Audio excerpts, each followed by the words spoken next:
Hello, welcome to Critical Witness. I'm back, and Dan did his solo chat with Jocelyn Downey last weekend about vaccines. Feel free to check that out. We've got Jay Smith with us. I'll be introducing him in a moment. Feel free to ask us anything about Islam tonight. Feel free to ask really difficult questions. If you are a Muslim and watching, welcome. Feel free to ask anything, and we'll see what we can do to answer your questions. Most of them will go to Jay. We'll have some questions ourselves. Don't mind the noise in the background from my dog if you can hear that.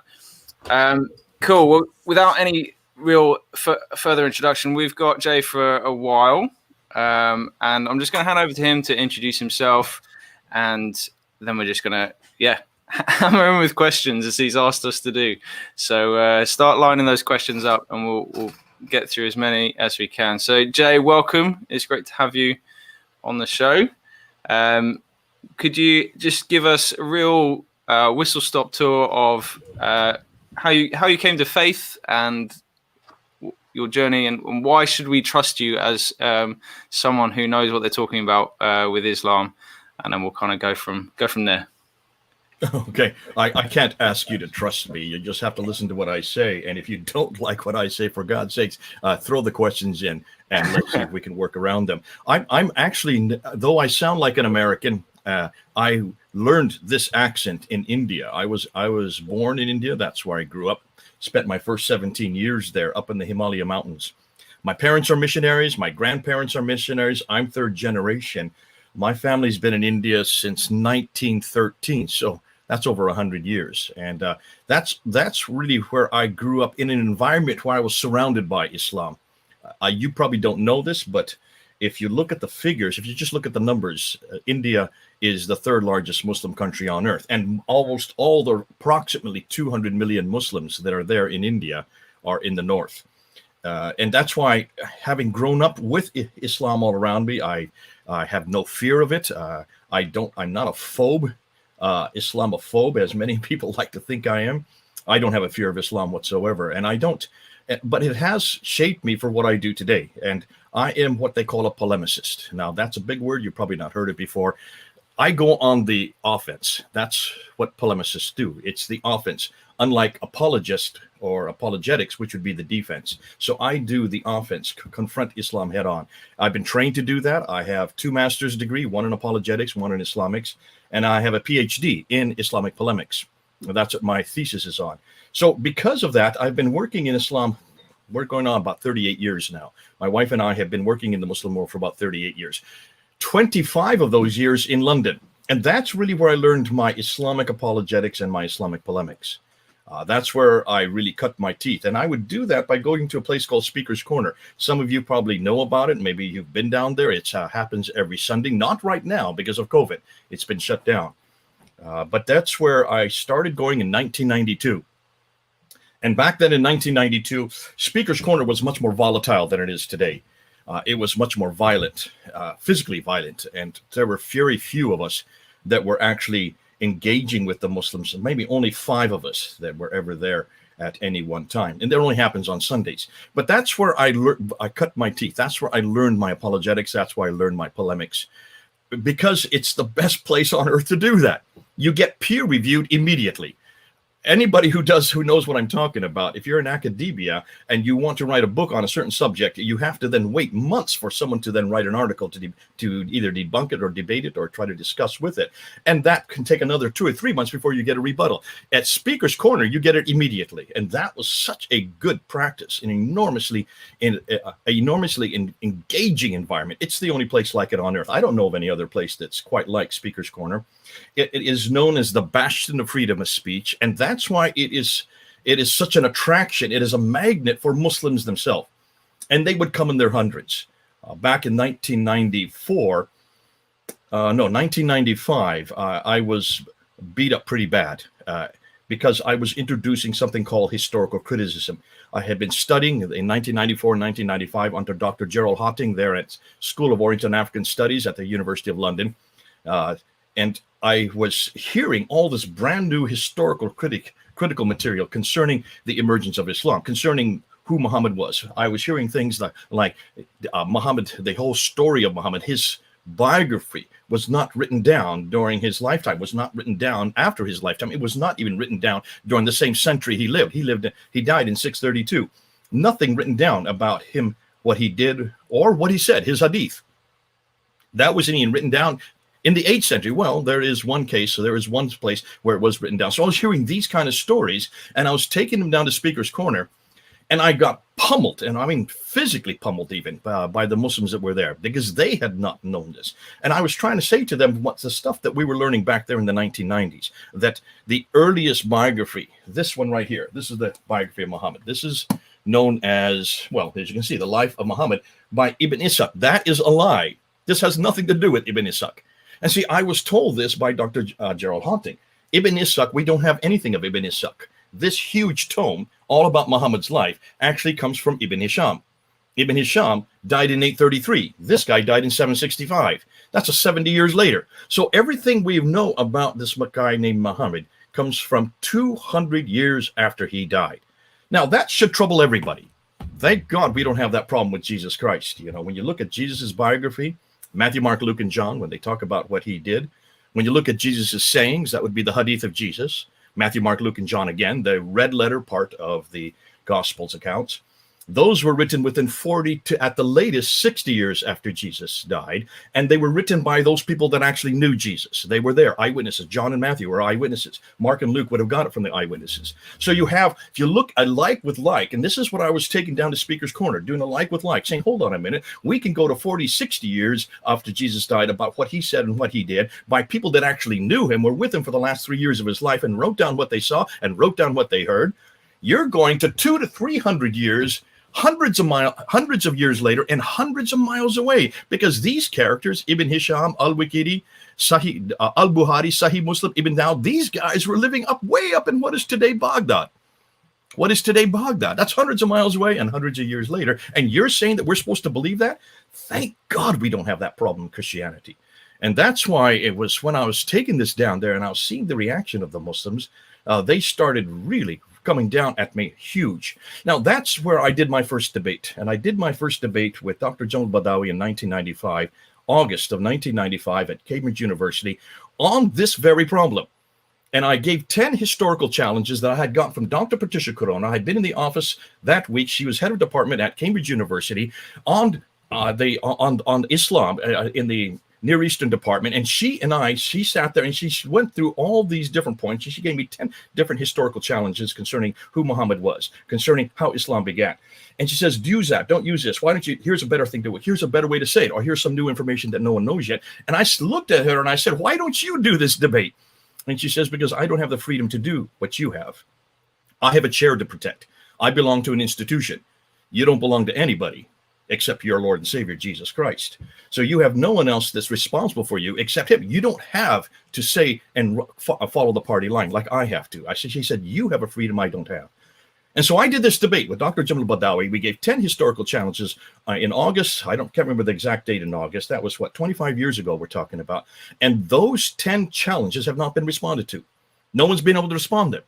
And then in 2012, this book came out. I don't know if you've seen, if you can read the title, Did Muhammad Exist? Written by Robert Spencer. Taking a lot of the material that I had introduced, it wasn't that he didn't know me. We never talked. He didn't look at what I had done back at that debate. I don't even think he knew I did that debate.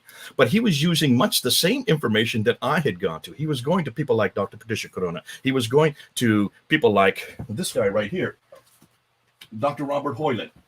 Dr. Robert Hoyland, who wrote Seeing Islam as Others Saw It. Now, this guy reads and writes 18 languages. Dr. Patricia Corona reads and writes 15 languages. These are scholars. There's nobody that has done what they have done. And they're going back to the original documents. They're going back to the very documents that were written in the 2nd, 3rd, 4th, 5th, 6th, 7th, all the way up until the 7th and 8th century. They're going back to the very places that supposedly Muhammad lived.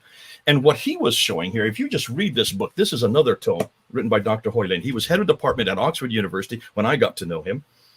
And it was fascinating when I was unpacking what they were saying there at Speaker's Corner, using Dr. Patricia Scarone, using his material, using Dr. John Wansborough, who had been head of department at School of Oriental and African Studies, who had trained both Dr.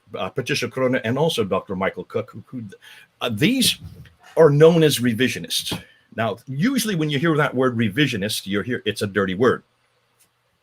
Well, what was fascinating, and they were vilified for even coming up with their books. Hagerism in 1977, Meccan Trade and the Rise of Islam in 1987 probably destroyed any notion that there was a city called Mecca in the 7th century or even in the 8th century. But what did they do? What was their crime? Why were they being vilified? What they did is what every historian should do. What Hoyland did. They went back to the 7th century and they actually looked and saw what was happening on the ground. So, seeing Islam as others saw it. Why did he even have to write this title? Well, because nobody in Islam had written anything. There's nothing there in Islam about Muhammad. There is no reference anywhere to a man named Muhammad, no reference anywhere to a city called Mecca, no reference anywhere to a people called Muslims or a religion called Islam or a book called the Qur'an until 690. Look at the date, 690. Muhammad died in 632. That means for 60 years, no Muslim had written about their religion or about their prophet or about their city or about their God. Oh, I take that back. Yes, they did write about their God because their God was known by everybody. Everybody used the word Allah. The Christians used the word Allah. The Zoroastrians used the word Allah. The pagans used the word Allah. It is the name for God. In Arabic, it comes from Nabatean Aramaic, which is way up in the north. And so this was all coming out, and 2012, good old Robert Spencer went and dared to write this book dared to write that title. Now, he was absolutely vilified. He was attacked for daring to ask that question, daring to even stipulate that there might be a problem with Muhammad's existence. You just don't do this in academia. And nobody anywhere has dared to ask that question until he did so and write it on his book. And I give him a lot of credit for doing that. That was in 2012. Brave. Well, then we come to 2020. And 2020 has blown this all open. But I'm going to leave it there. I think that gives you enough introduction as to what I've been doing for the last 25 years working in this subject. Because this year, then, 2020, you're going to remember this year because of the pandemic. You're going to remember this year because of the U.S. elections. But that's not why I'm going to remember this year. This is the year that we finally destroyed the Quran and destroyed Muhammad. Now, those are heavy words, and no one on your show has said what I just said in the last minute. But I stand by what I'm saying. We are able now to pretty much shut down both Muhammad and the Quran. That's the book and the man, the book and the man. And that is what holds Islam up. Without the book, without the man, you have no Islam. I would say the same thing with us as Christians. Without our book and without our man, we don't have anything in Christianity. Without the Bible and Jesus Christ, where would we go? And remember, these same questions have been asked of Jesus. Remember, these same questions have been asked of Christianity. Remember Wellhausen back in the 1800s, late 1880s. He was the one that asked, how can we believe in the first 5 books of the Old Testament? The JEDP documents, the whole documentary hypothesis. Who do you think invented that? Where did that come from? That came from Christians who are asking the very same questions of Jesus Christ, about our Bible, about the historicity of whether or not we can trust any of the Old or New Testament. These are good questions, and we have to have these kind of questions. And I thank God for people like Wellhausen, and I thank God for schools in Germany that actually went and actually posed these questions in the late 1800s, so much so that by 1905, it had decimated the church in Europe. And really, the church has not recovered. Now, we need to do the same thing of every religion, including Islam. I have a few questions. So in regard to sort of whether Muhammad existed, I guess some of the possible pushback could be, well, at the time, culture of Arabia, primarily an oral culture. So the fact that nothing's actually written down may seem unusual to us, but may have been less so within that context. Secondly, let's stop right there. Let's stop right there. What do you mean it's oral? Prove that to me. Well, I think nothing written down? No, absolutely. And I wouldn't be suggesting for a second that nothing was written down. But I think we're in a post printing press, there's a greater expectation that information Okay, is stop right there. recorded. Stop right there. Who's talking about printing press? I'm still asking the same question. Remember, let me just help you there, Dan. Remember, by the time Abu Bakr, Umar, Uthman, and Ali, those are the first caliphs that come after Muhammad. So by 661, Islam, no one disputes of this, Islam now controlled from Tripoli in the west all the way to Afghanistan in the east. That means they controlled all of what is today Iran, all of Iraq. They control all of what is today to Syria, that all of Jordan, all of Israel, all of Egypt, all the way across over to Tripoli, and all that land in Libya. Are you telling me that nobody could read and write in all those lands? No. No. Okay. Are you telling me that nothing was written down? No. Okay. So what was written down? So, I mean, what I'm saying is, someone could say is that, I guess, secondly, what I would add to that is that the, going back to the ancient world, we actually have, a lot of stuff is lost, has been destroyed. So the fact that, so I guess, let's stop you right there, Dan. I'm going to keep stopping you because you're now fine. making mistake after mistake. Let me finish. Let me clarify what I'm saying first a little bit more, because I like that you're pushing back, but let me just make the point as strong as I can.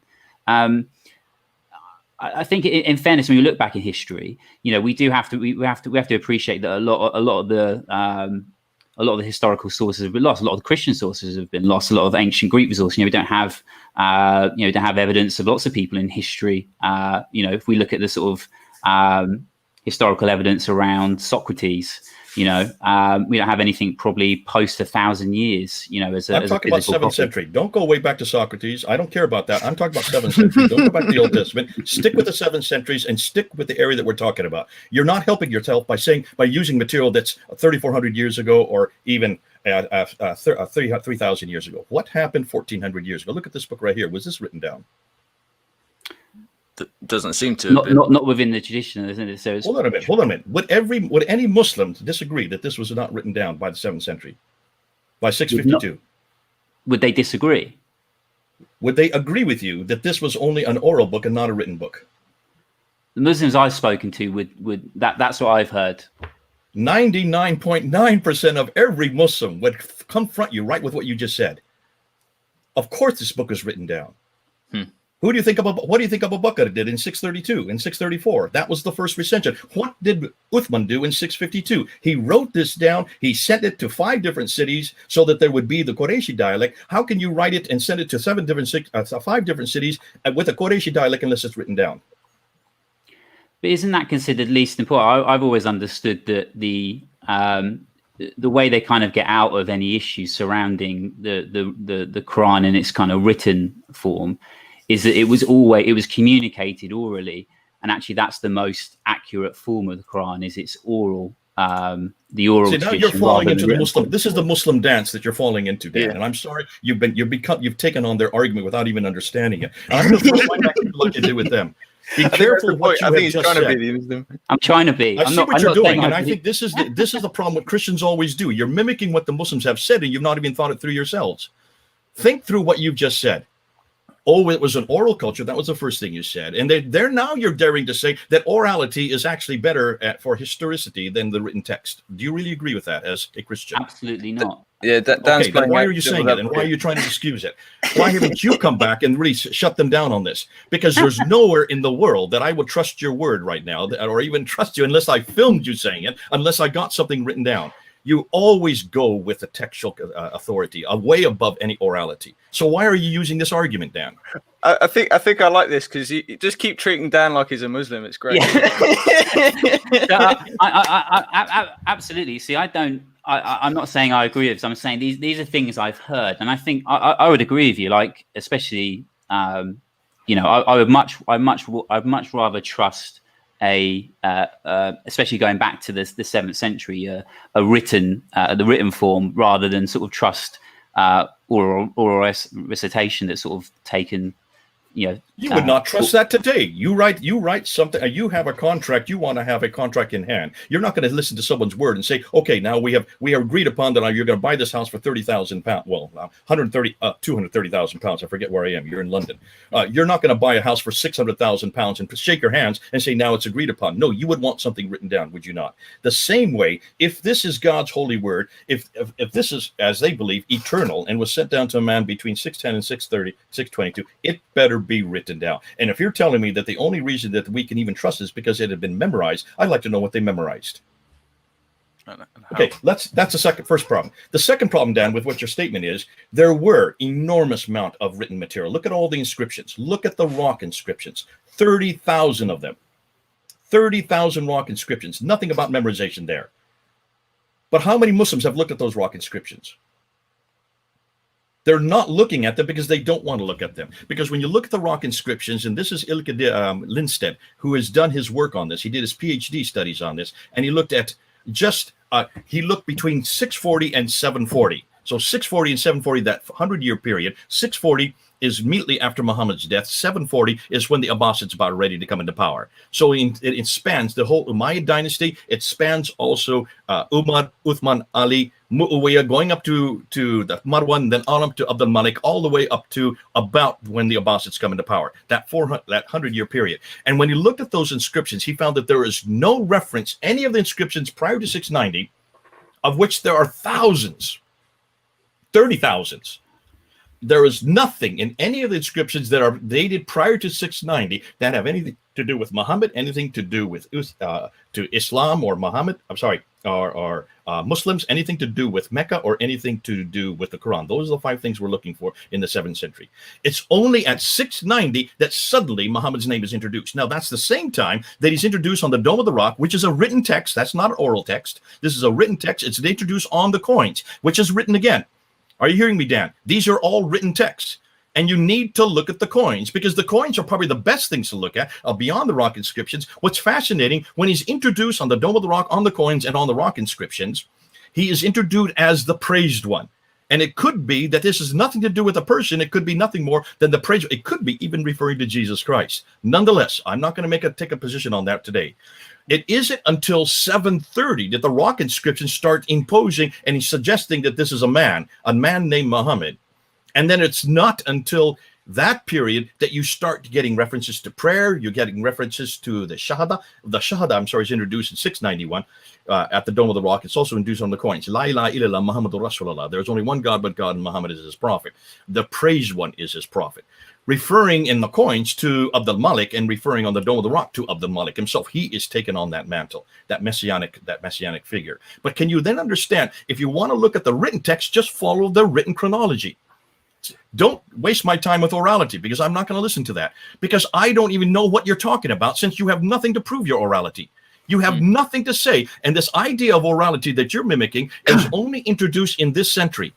It was only introduced by people who don't know what to do with the written text because I don't know of any Muslim that would ever admit that nothing was written down. Of course, the Quran was written down. What about the Constitution of Medina? That's a written text. What the Doctrine of Jacobi? That's a written text. What about the traditions? What about all these? I think one of the issues is you have to come up with an alternative hypothesis, don't you? So there's a classical origin story of Islam that begins with Muhammad.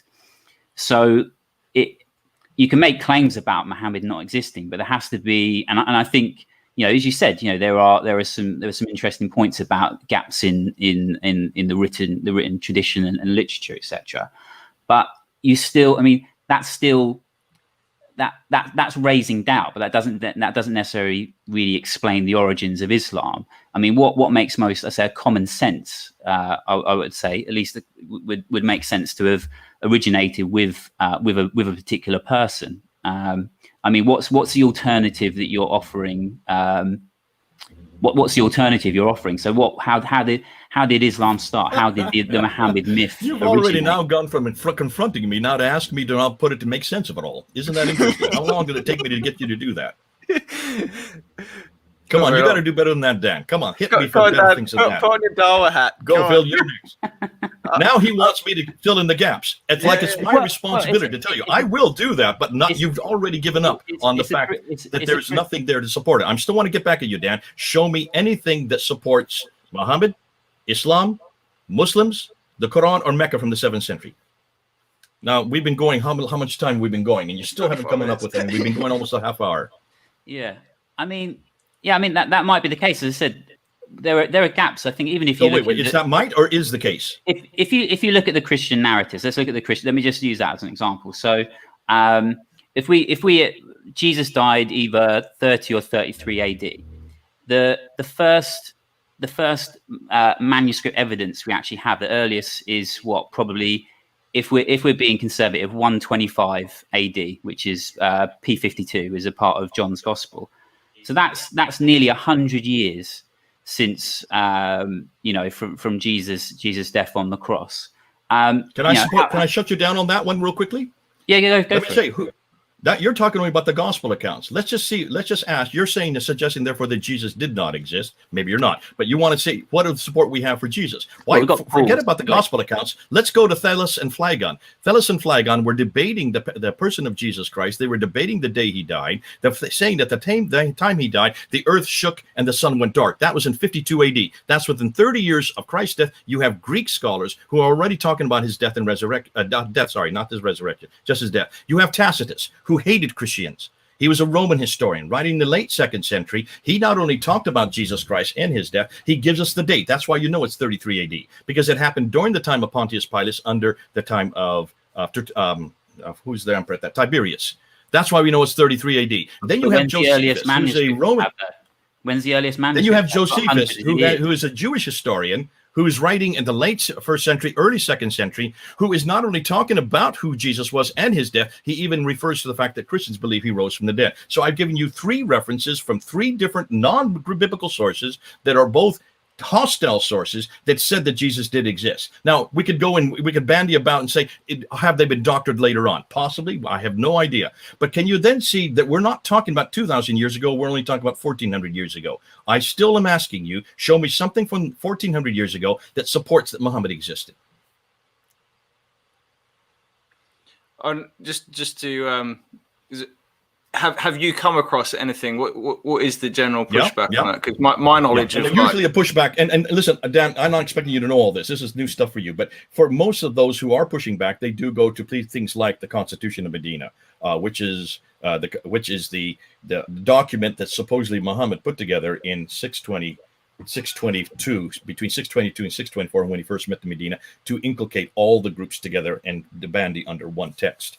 That is not even referred to. In fact, we don't have any reference for that until the 9th century. The first time it's even introduced is there by Ibn Hisham in 833. So that's already 200 years too late. Other people have gone to the Doctrina Jacobi, which is a document written by Christians, referring to a person, a prophet, someone who referred to him, who is a prophet who was in Jerusalem and destroying not destroying, but killing an awful lot of people in Jerusalem. Take a look and you will see that has nothing to do with Muhammad. It was probably anybody who was attacking Jerusalem would call himself a prophet. Everybody called themselves prophets in those days, but Muhammad never was in Jerusalem. So that even confronts the traditional account. You also have what they call the Ashtenami letter. The Ashtenami letter, which is in St. Catherine's Monastery, that is in Egypt, which is a letter supposedly written, and there's a whole litany of these letters, but the Ashtenami is the best. The Ashtenami letter, when you look at it, you realize that this was written in Egypt, because the Arabic that is used there is Egyptian Arabic. It's Coptic Arabic. More than that, it is a much later Arabic, and on top of that, it has pictures of minarets, and it has it refers to mosques. Mosques were never didn't have that name that early. There were no minarets until the 11th century. This is actually a document that was written in the 16th century, redacted back to the 7th century, with Muhammad's hand supposedly on it, proving that this is as fraudulent as you can get. These are all frauds. So there has been an attempt to try to find something from the 7th century, and the only thing they can find are things like this, letters supposedly written by Muhammad. In every case, you can pretty much debunk them very quickly just by looking at the text, looking at the script, looking at the type of Arabic that's used, because Arabic evolves from century to century. But more than that, you can just look at the content, look at the internal content, and you realize that these were all much later redactions, because they needed. Listen, Muslims today really need something to prove that he was even there or existed. Why if they weren't primarily an oral culture, why did they depend so much on Nestorian scribes, Christian scribes, if they didn't have the sort of? I would suggest because most of the earliest raiders were those who were actually moving from place to place and doing and eradicating the offense. Because remember, if you look at this, is why it's important that you look and see what's happening historically at that time. Look and see what's going on in that period. And what you do have is you have two great empires that were warring with each other way up in the north. One was called the Byzantine Empire, which is over in the west, and the other was called the Sasanian Empire, which is the Persian Empire. And they had started battling each other for about 5th century, 6th century, up until the 7th century. The problem they had were these Arabs in the desert were a pain in their side. So what they did, the Byzantines had the Ghassanids, and they paid them to keep the Arabs in the deserts. On this side, the Sassanians had the Lahmids, and they paid them to keep the Arabs in the desert. That was okay, and those were buffer states that kept them at bay, providing they got paid. After 200 years of warring with each other, they just ran out. Their treasuries were dry. And so they weren't paying them anymore. Once they weren't paying them anymore, a vacuum existed because there was nothing really there to stop these Arabs coming in and moving into that vacuum. Now, remember, those Arabs, many of them were Nabatean, and they did not live anywhere near Mecca and Medina. There is no reference of any of these Arabs living in Mecca and Medina. We can't find anything from Mecca and Medina. I lie. There is some reference to a place called Yathrib, which became Medina, but nothing from Mecca at all. They were much further north in what is today Jordan and also what is today Petra. Their headquarters, well, actually, their major city was Petra. That's why all of Dan Gibson's material, I don't know if you're familiar with Dan Gibson's Qibla, this book here, all of the earliest temples, which later became mosques, are all facing Petra up until 706. That's the 8th century. Not one is facing Mecca until 727. Why does that matter? That's well into the 8th century. Why does that matter? Proving that all of these Arabs then were moving in, but the problem is they were great warriors, but they were nomadic. They did not know how to run cities, which are urban structures, which have are very sophisticated. And therefore, what they did is they used their cousins meaning those who came from the Abrahamic faith, those who came through Isaac, the Jews and the Christians. They were the ones that were not only able to run cities, they were already living in the cities. And so they just basically used them as mawalas or mowalis. That's the name they give them. They were like indentured servants. They ran the cities for them while they went off and plundered other cities, and they kept on moving, going off the west, across North Africa, boom, boom, boom, boom, boom, boom, and going east all the way up into Afghanistan, and finally into India. So that by the end of the 7th century, by the time Abdul Malik comes to power, the empire existed all the way from India here, over to Spain, Andalusia, as it's called then, here. All that swath was under land. Who is going to run that for them? It was the Christians and Jews that did so, because the Christians and Jews were clever. They were also very highly trained and very sophisticated. But here's the problem. The Christians and Jews were their cousins through Abraham, right? But the Christians and Jews had a prophetic race. The Arabs didn't. They were Ishmaelites. They were in the line of Hagar. They called themselves Hagarenes. Look at the names they call themselves. They didn't call themselves Muslims. They called themselves Hagarenes. They called themselves Ishmaelites. The Ishmaelites did not have a prophetic line because nothing happens after Ishmael. Look at Genesis chapter 17. You'll see what happens. I will bless Ishmael. He'll have 12 sons, and he'll be the ruler of 12 nations. But my covenant is with Isaac. My covenant is with Isaac. And you don't hear much about Ishmael after that. Almost everything comes in the line of Isaac. So here's the second problem is these people that in the line of Isaac, the Jews and the Christians, they not only have a prophetic line, they have a prophet. And they have a book. The Arabs have no book. There is no revelation. So what are you going to do? Well, here comes Abdul Malik. They've now been in power for about 30 years, because Muawiyah is really the first one that we see that is really of this group, this ilk, that will become Muslims. And he is the first one that actually mints coins in his own image. That in and of itself should be a problem. How can you mint coins in your own image? How can you have images on anything? According to all the traditions of the 9th and 10th century, no images are allowed from the time of Muhammad. Why haven't anybody looked at that? Why haven't anybody questioned that? More than that, when you stop and look and see what these coins are, what these coins do, always whenever someone comes to power, whenever you're a caliph or a king or an emperor or whatever, what's the first thing you do? Well, you don't have radio, you don't have internet, you don't have podcasts like we have here to introduce yourself. You don't even have newspapers. The only thing you have to introduce yourself as the new emperor, as the new leader, is coins.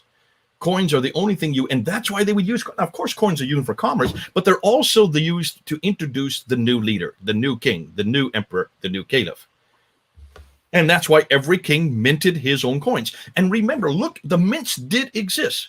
This is getting back to another problem that Dan hasn't brought, that I'm getting back to Dan on. The mints did exist. Up in the West, all the mints are still there. You can see them. They're listed. They're all in Syria. In the East, the mints are all in what is today Iran. And interestingly, Iran would have all been Zoroastrian. Syria would have all been Christian. Now, the coins that were being minted, and they were being minted at the time that Muhammad existed, or Abu Bakr, Umar, Uthman, and Ali. These coins were coming out, and they were coming out with the names of the leaders, and they were Arabs. But they're in the West, all of the coins have crosses on them, including Muawiyah. Muawiyah has a cross, and he has a cross above his head. What's he doing with a cross if he's a Muslim? In the eastern part, and this is written material, Daniel, listen, this is not orality. In the eastern part, those coins all have fire altars, Zoroastrian fire altars. So those are all Zoroastrians over here, Christians over here, no reference whatsoever to Muhammad or Uthman or Ali, or we can't find any reference anywhere to these first four caliphs. Muawiyah is the first one we have reference to, and when he introduces his coins, he is a Christian, all the way up until 680. Now, by the time Abdul Malik comes to power in 685, he is the first one that now wants to introduce his own prophet, wants to introduce his own book. So what do? You introduce it with coins. Like everybody, and you are paying homage to Justinian II, who's the great Byzantine emperor, and you've been paying homage to him.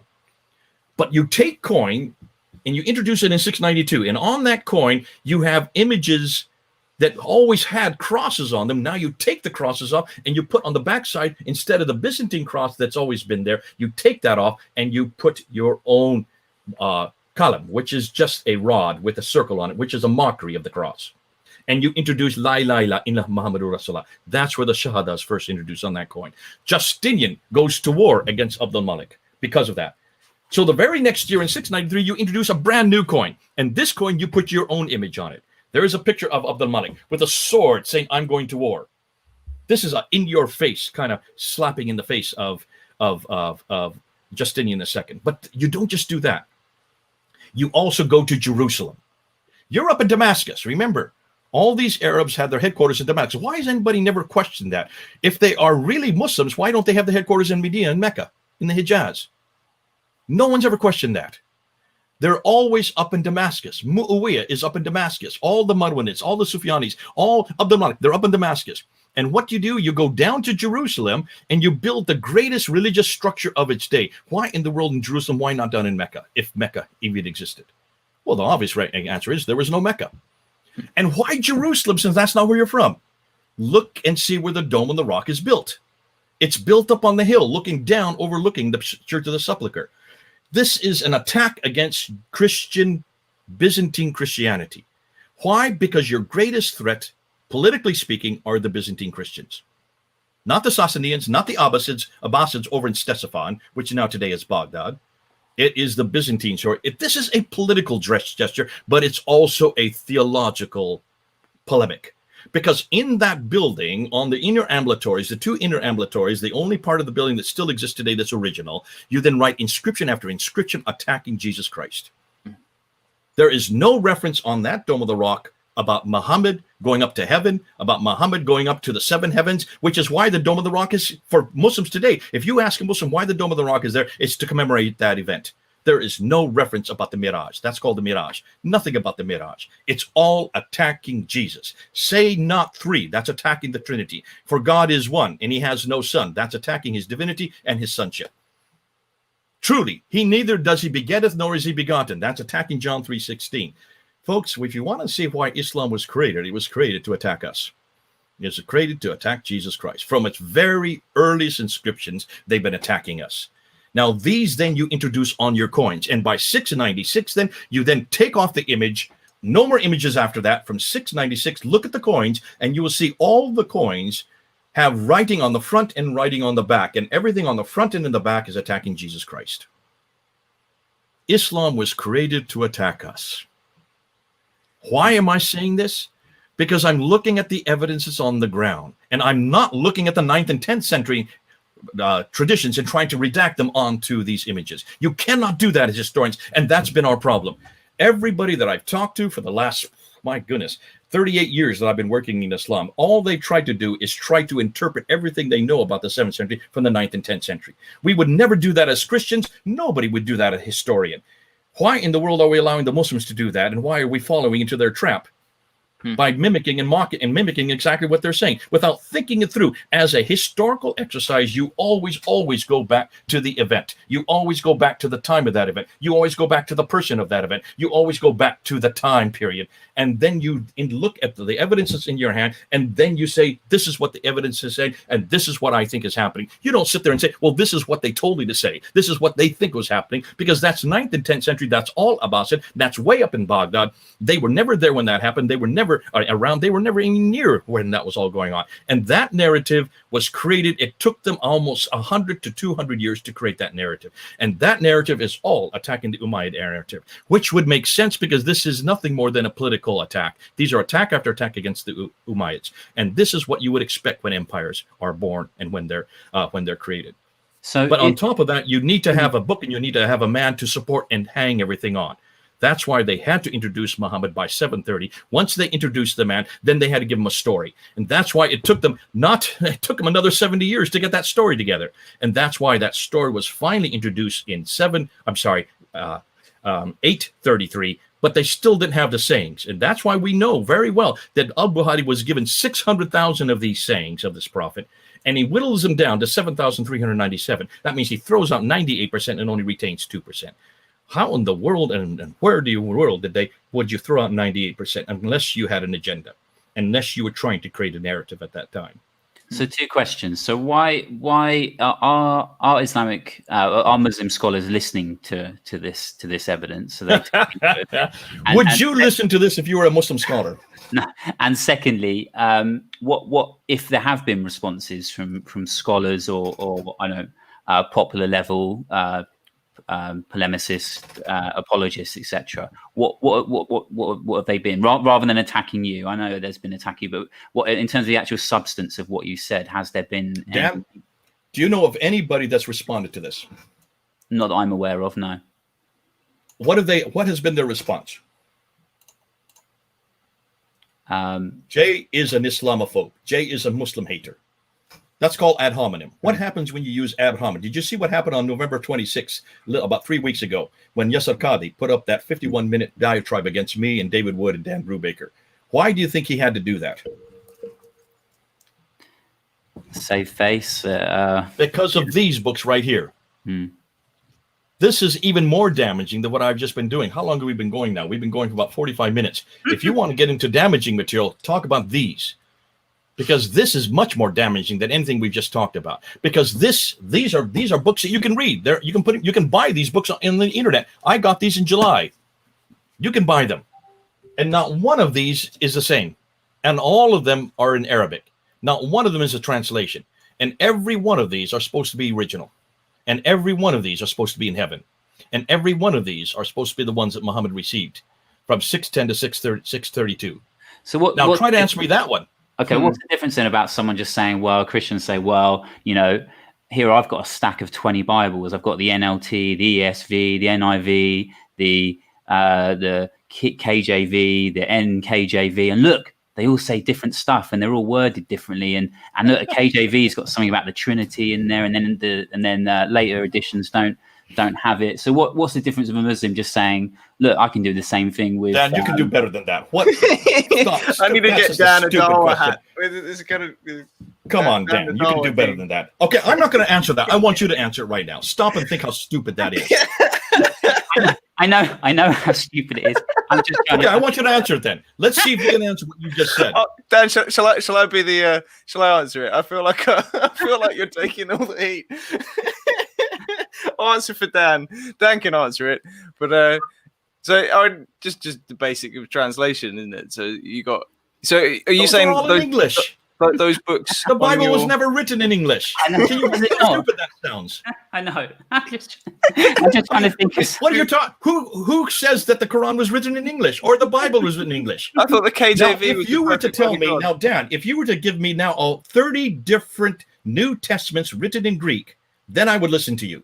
Now I want you to listen. I want you to list right now 30 New Testaments written in Greek right now. List, and all of them different.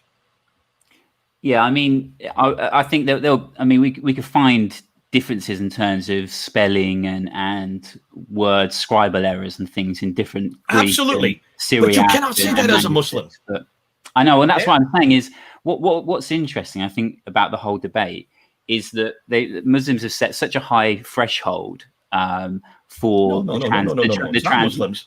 Well, okay, well the Muslims narrative have not set this. The Quran has set this threshold. Okay, the It is Quran Greek. has done that, and it's such a high standard that it's almost impossible to uphold without ignoring key data. Whereas Christians, we would say, right, the original manuscripts, we would say, right, perfect, but because the transmission process involves fallible human beings, we accept that there might be scribal errors and in the transmission and things like that. So, what's to stop Muslims from saying, actually saying, look. This is untenable, but now we hold more of a Christian view. The original, the Quran that was first communicated to Muhammad was accurate, but since then, because of fallible human beings involved in the transmission process, there were some errors that have been introduced, and that's why Jay has these different Qurans, and there are slight differences, but actually no key doctrine is actually affected by any of those differences or missing Arabic words. Real quick, Dan, what does the Quran say? The Quran says that this is eternal. This is preserved on eternal tablets. Chapter 85, verse 22. So the Quran says it's not Muslims. The Quran says in chapter 10, verse 15, and chapter 18, verse 27, that there is not one difference between any Quran. The Quran is absolutely the same. It has never changed. Not one word, not one letter. Not one word, not one letter. Chapter 15, verse 9, Allah preserves the Quran so nobody can change it whatsoever. No human is capable of changing this book because Allah will preserve it. So that's not the Muslim saying that. That's the Quran itself making those claims. Can you see the dilemma for Muslims? Yeah, that's absolutely. why I don't blame Yasir Qadhi. Yasir Qadhi is caught between a rock and a hard place. And I thought what he did on June 8th was actually very honest. Because these are all written by men. These all have names on them. Warsh, Qalun, Ibn Amir, Ibn Kathir, Ibn Kasai, Khalaf, Shoba. These are just 9 Hafs, 9 of 30 that are now official. And what these are, according to Muslims, is that every one of these was revealed to Muhammad. At least 7 of them were revealed to Muhammad before he died in 632. And these are nothing more than dialectical differences, all right? First problem. If these are dialectical differences, how do they know that these came from Muhammad, since not one of these at all, not one of them, is from that time period? The earliest is this one right here. Right here, Ibn Amir. This is the earliest of all of them. Okay? This is the very first one that was written. Look at the date, 736. When did Muhammad die? 632. So did this exist at the time of Muhammad? This is over 100 years later that this was finally written down. Again, this is nothing more than a 21st century printed edition. We don't even have the earliest manuscript at all for any of these. We just have to go on their word. But even what they're telling us, this was written in just prior to 736. So it's not even written in the same century that Muhammad lived. Can you see the problem? And if that's the earliest, they continue all the way up until 905. From 736 all the way up to 905. They were not even chosen until 936 by a guy named Ibn Mujahid. 936 by Ibn Mujahid. That's the 10th century, so it's 300 years later that he chooses the first 7. And that includes Nafi, Ibn Kathir, Abu Amr, Ibn Amr, Asim, Hamzai, and Khalaf. Those are the first 7. Those are what they call the 7 that were revealed to Muhammad by Jibril. No, they were not revealed to Muhammad by Jibril because they only begin to appear in 736. Muhammad died in 632. So you can shut that one down very quickly. What's more, by 652, though there were 7 that supposedly existed because Muhammad said these 7 are okay, Uthman burned every other one and only retained one, and that was the Qurayshi dialect. Now, which is the Qurayshi? Is that Nafi? Is that Ibn Kathir? We don't know, because those are the only 2 that come from Mecca and Medina. The other 5 come from Iraq and Syria, up much further north. But what we do know, according to the Islamic tradition, according to Al-Bukhari, volume 6, hadith number 509 and 510, Uthman takes all the other manuscripts, all the other Qurans that disagreed with the one that he had retained there, the Qurayshi dialect, and he burns them. That means he destroys them. And then he sends each one a copy of the Qurayshi dialect that had been created by Zayd ibn Thabit, the secretary of Muhammad, and sent one to Yathrib, sent one to Medina, sent one to Basra, one to Kufa, and then one up to Damascus. That means 5, which means there were no other Qurans by the time Uthman died in 656. He dies in he's killed in 656. No other Qurans existed, right? Just one Quran. Am I correct? Are you following me this so far? Mm-hmm. Then where did the others come from? Well, these start being introduced in the 8th century. And the reason these were introduced, now here's where you are correct, Dan. The reason these are introduced is because when you look at the Arabic, and I don't expect you to know have to read Arabic, but if you look at Arabic, it all is dependent on consonants. And the original Arabic had no vowels and had no dottings, much like the original Hebrew, ancient Hebrew. And there were only 16 letters. 16 letters that existed in the 7th century, and this is known as Nabatean Aramaic. This is the Arabic that is from way up in Petra. This Arabic did not even exist in Mecca and Medina. That's another real problem for Muslims. This Arabic that we have in the Quran is not from Mecca and Medina, is not from the Hijaz. The Arabic that existed in Mecca and Medina was known as Sabaic Arabic from Yemen, and that Arabic did have dots and vowels. Isn't that one of the ironies? What about Kufic script? I thought the earliest Quran, the Quran written in Kufic script is nothing. Kufic script, you're talking about ancient history. You're not. The Kufic script is. I'm sorry. Kufic script is not even introduced until the 8th century. So don't worry about the Kufic script right now. That's much later. Okay, that's another 100 years later. We're talking about the Arabic. We're talking about the text. Okay, we're not talking about the script so far. We're just talking about the letters. Well, however, where it's written doesn't matter. We're looking just at the letters. When you're looking at the letters, there's 16 letters. And when you look at those 16 letters, there's many different ways to read it. That was the problem. Because they use Nabatean Aramaic, which means that whoever wrote this earliest Quran had to have been living up in near Petra, had been living up in Jordan, not in Arabia. That's the difficulty.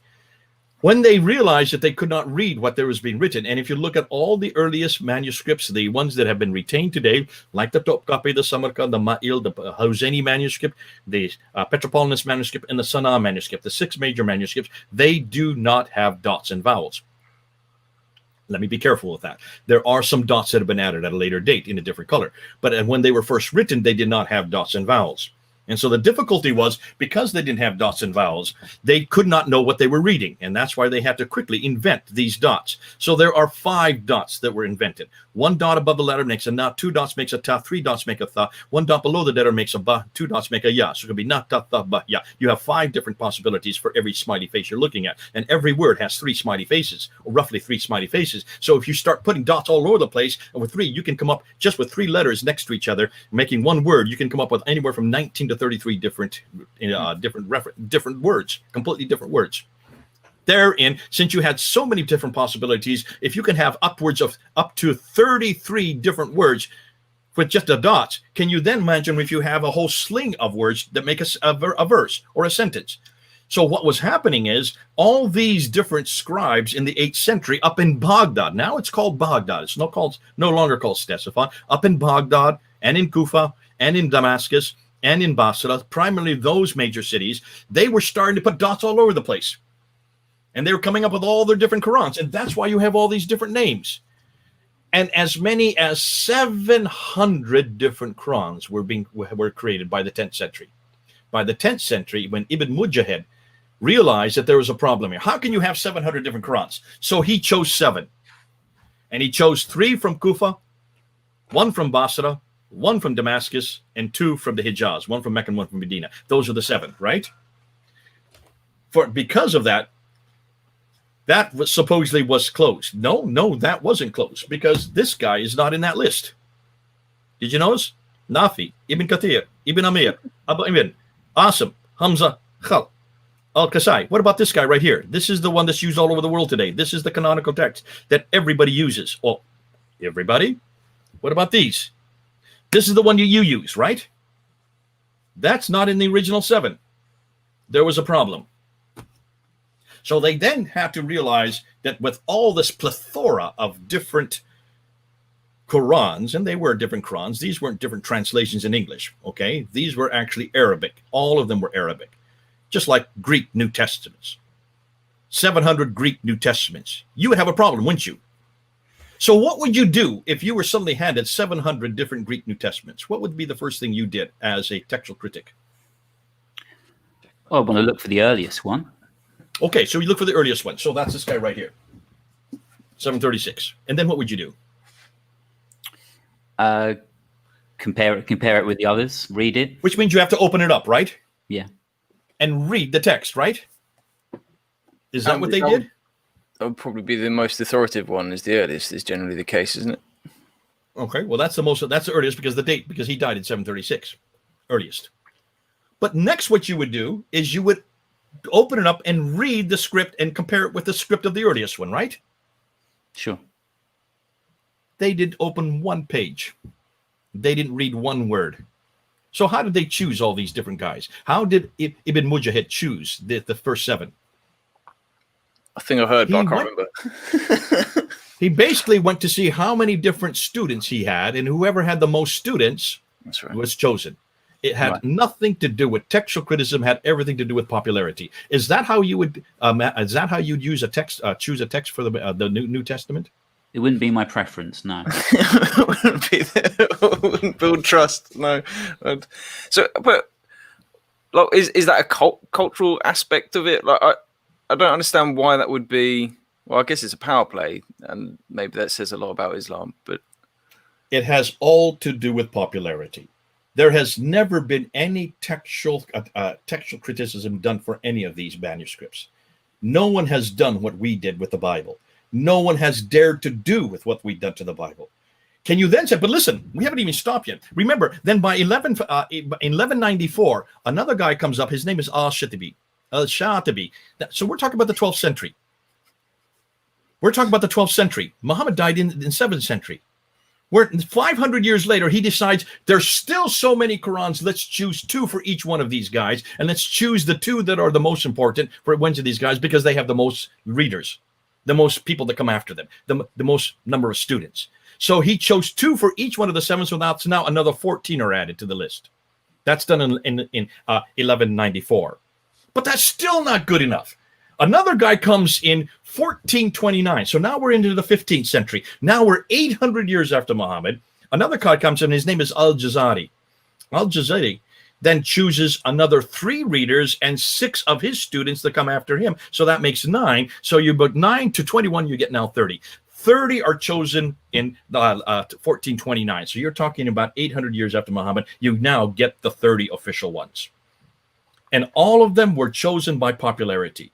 Not one of them was chosen by whether or not the text was anything near like or anything to do with that. Now, you then come finally to 1924. You come to the 20th century. And there in Cairo, in the city of Cairo, you have a problem because you have students sitting down at standardized tests. And as they're sitting down and listening to these standardized tests, they're writing what they believe are the answers to the standardized tests, and they're sending them into the professors, and the professors are reading 30 different answers because their students. Each student is using whatever Quran that their family has grown up with, has memorized. They're using the Qurans from their own family.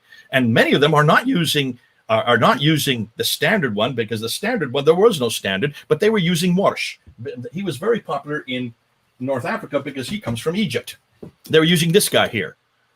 The difficulty is this is Hafs, this is Warsh. There are 5,000 differences between these 2 books. 5,000 different words.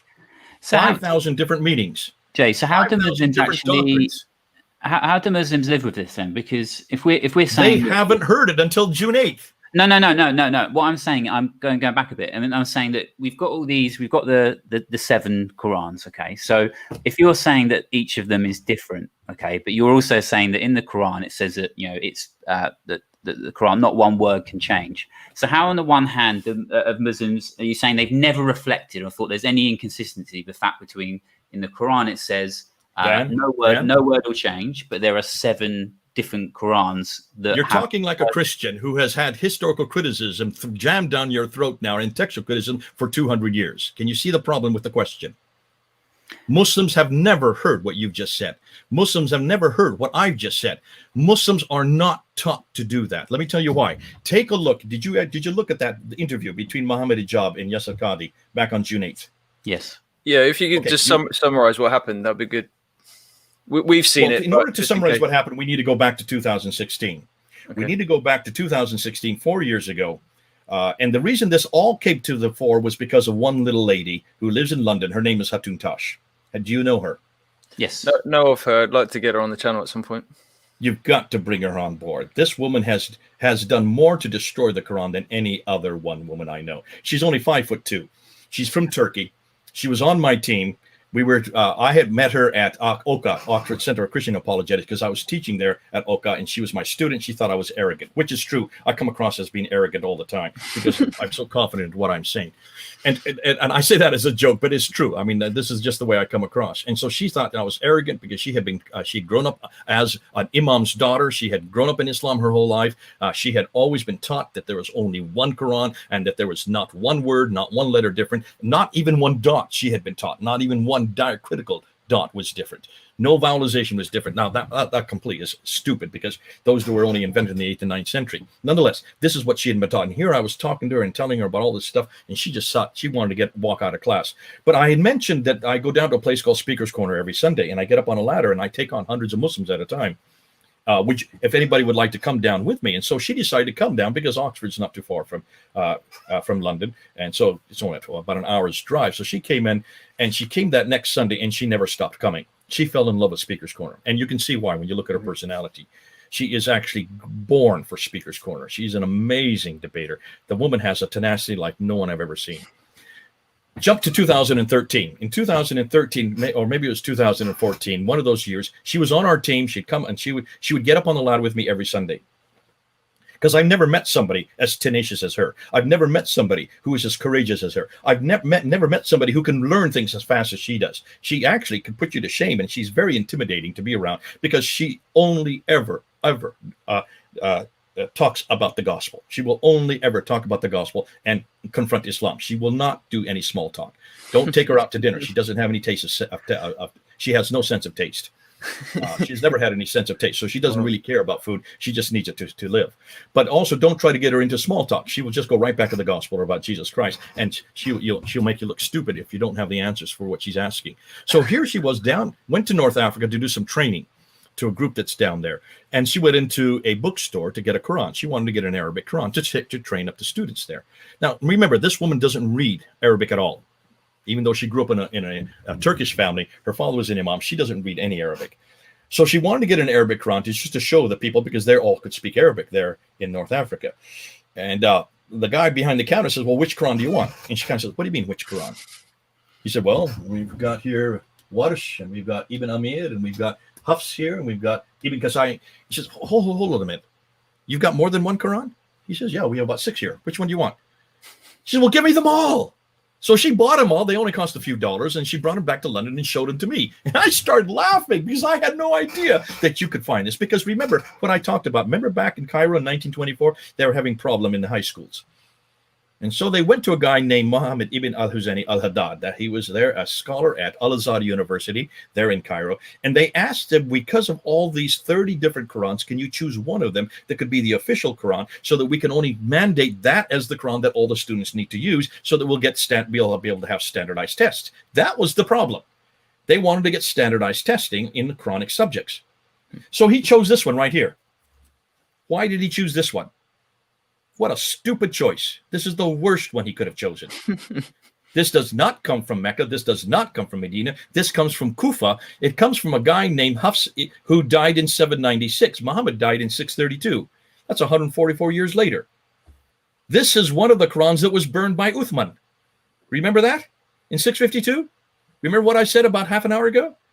So why in the world would he have chosen this? He chose it because the Ottomans had chosen this. And the reason the Ottomans wanted it is because it was very close to where they lived. And also, it's a very simple Quran. It's one of the most simple. But if you read the story about Hafs, he was a liar. He made up his isnads. He was never chosen by people, his own peers. They didn't want anything to do with him. And yet here you have Muhammad ibn al-Huzani al-Haddad choosing this as the standard text. So they chose this in 1924 there in Cairo, just for the city of Cairo. They took all the other remaining 29 Qurans from all over Cairo, from all the high schools, took them out into a boat and dumped them into the Nile. Now, have you heard this before? I heard that one, yeah. Why would you dump them into the Nile? Of course, so that no one else would do any of the, because the other ones, I guess, are corrupted, right? Well, they thought as much. Okay, so they must assume that they were all corrupted. Only this one was the authentic one. No, the reason they dumped it is because they didn't want any of the students coming up with any other answers. It was expediency.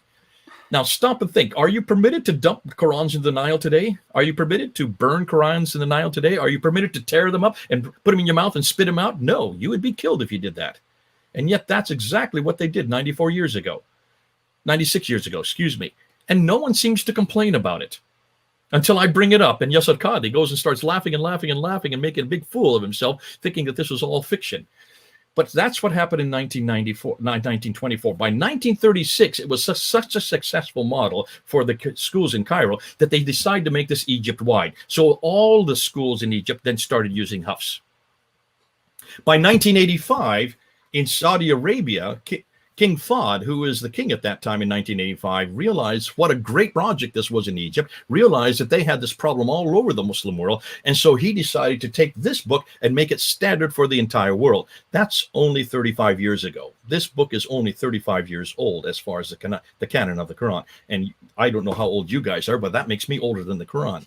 But can you see the difficulty? If that's only 35 years ago that this has been made standard for the entire world, what about the other 29? So here comes Hatun back with these 5 or 6. And she says, well, I'm going to see if I can find more. So she sent students, anybody that was going to Yemen or Jordan or down to Morocco or any of these cities. She says, go into the bookstores and find, and she had this list right here. Now, this list is up on Wikipedia. You can get it. I didn't make this list. This is the list of the first 7. Here are the 3 that were added later. Here are the students of the first 7. And here are the students of the 3. So the first 10, this is what Yasir Qadhi called the creme de la creme. Okay, he called these 10 the creme de la creme. And that includes Nafi ibn Kathir, Abu Amr, Ibn Amir, Asim, Hamza, Al-Kasai, Abu Jafar, Yaqub, and Khalaf. Those are supposedly the 10 that Muhammad first received. But Hafs and Warsh are not in here. And Hafs and Warsh are the 2 most popular today. They're over here in these 2 columns. There's Warsh up there, and here's Hafs here. Warsh was chosen not because of popularity. He was chosen because he came from Cairo. They needed somebody from Cairo. They didn't even look at his book to see whether or not it even agreed with Nafi. So he did not come from Medina at all. He came from Cairo, and that's why it was chosen, and that's why it's become very popular in North Africa. So by the time that King Fahd chose this, people were questioning, and I was questioning, why in the world would he choose this one? Why didn't he choose one of those from Mecca and Medina? Because if these are from Mecca and Medina, then these would be the Qurayshi dialect. Am I correct?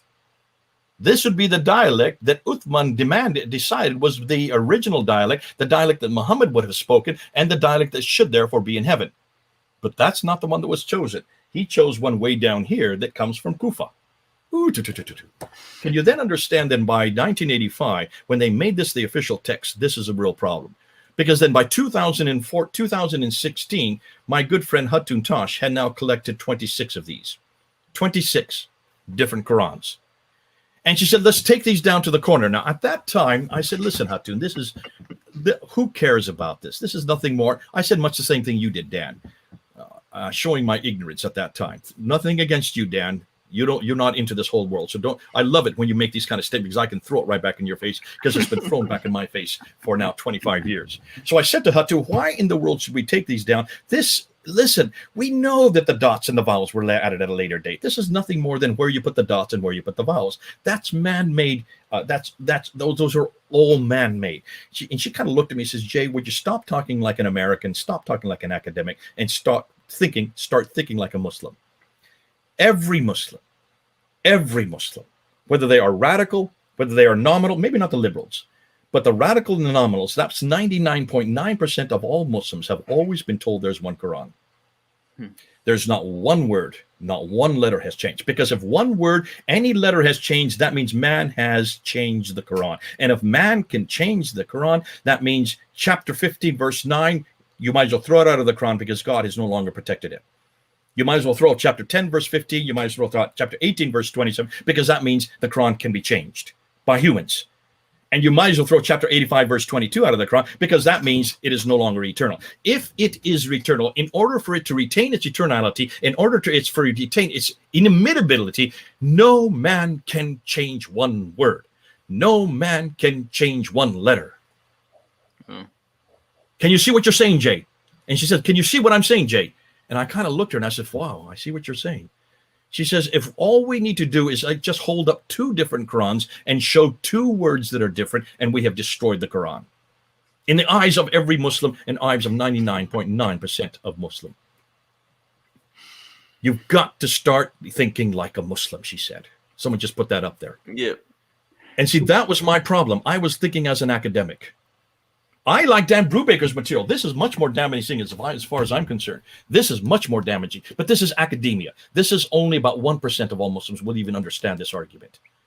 99.9% of all Muslims will understand this argument. And that's why we held them up in June of 2016. Now, when we held them up, there was a huge backlash. You can go up on Fander Films, go up on my YouTube site, and just take a look at what happened. The Muslims start throwing things at us. And in the crowd that day was Muhammad Hijab. Muhammad Hijab, he stands about 6'8".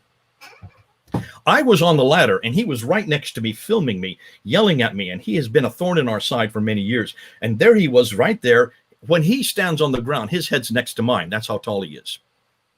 But he was, you could see his head was shaking. You can see it's all in the film there. And he steps away from the crowd and he starts saying, all the Muslims, come here, come here. Don't look at what they're showing you. Don't listen to what they're saying. He was having a problem. You could see he was going through a crisis of faith. That was in 2000. Look on the film. You can see him. Come here. Come here. Don't listen to them. Don't listen to them. Don't watch them. Since when don't you listen or watch what's happening at Speaker's Corner? What do you think Speaker's Corner is about? Yeah. You don't sit there and run away from the argument. You tackled the argument. Do you not? You should. They should have taken us on head on. So he pulls them away, and that happened in 2016. He went through a crisis of faith at that time. Now let's segue to 2020, June 8th. Muhammad Hijab now is probably one of the biggest bloggers on YouTube. He has a following of nearly 400,000 subscribers. That's huge. That's big in these kind of terms, because this is nothing to do with entertainment. This is to do with serious theology. And he comes to Yasir Qadhi. Dr. Yasir Qadhi, considered by most to be probably the premier scholar in the United States today on Islam. I don't know of anybody that is as popular as he is on the internet. He has his PhD from Yale University. Got it in on this material. This is what he studied. He studied. I can't remember the guy's name now from the 1300s. Actually, he didn't study the Qira'at, but while he was there at Yale University, he came across the Qira'at. And he got his PhD from Yale University in 1995. So about the same time I was doing my debate with Jamal Badawi, he was getting his doctorate 25 years ago.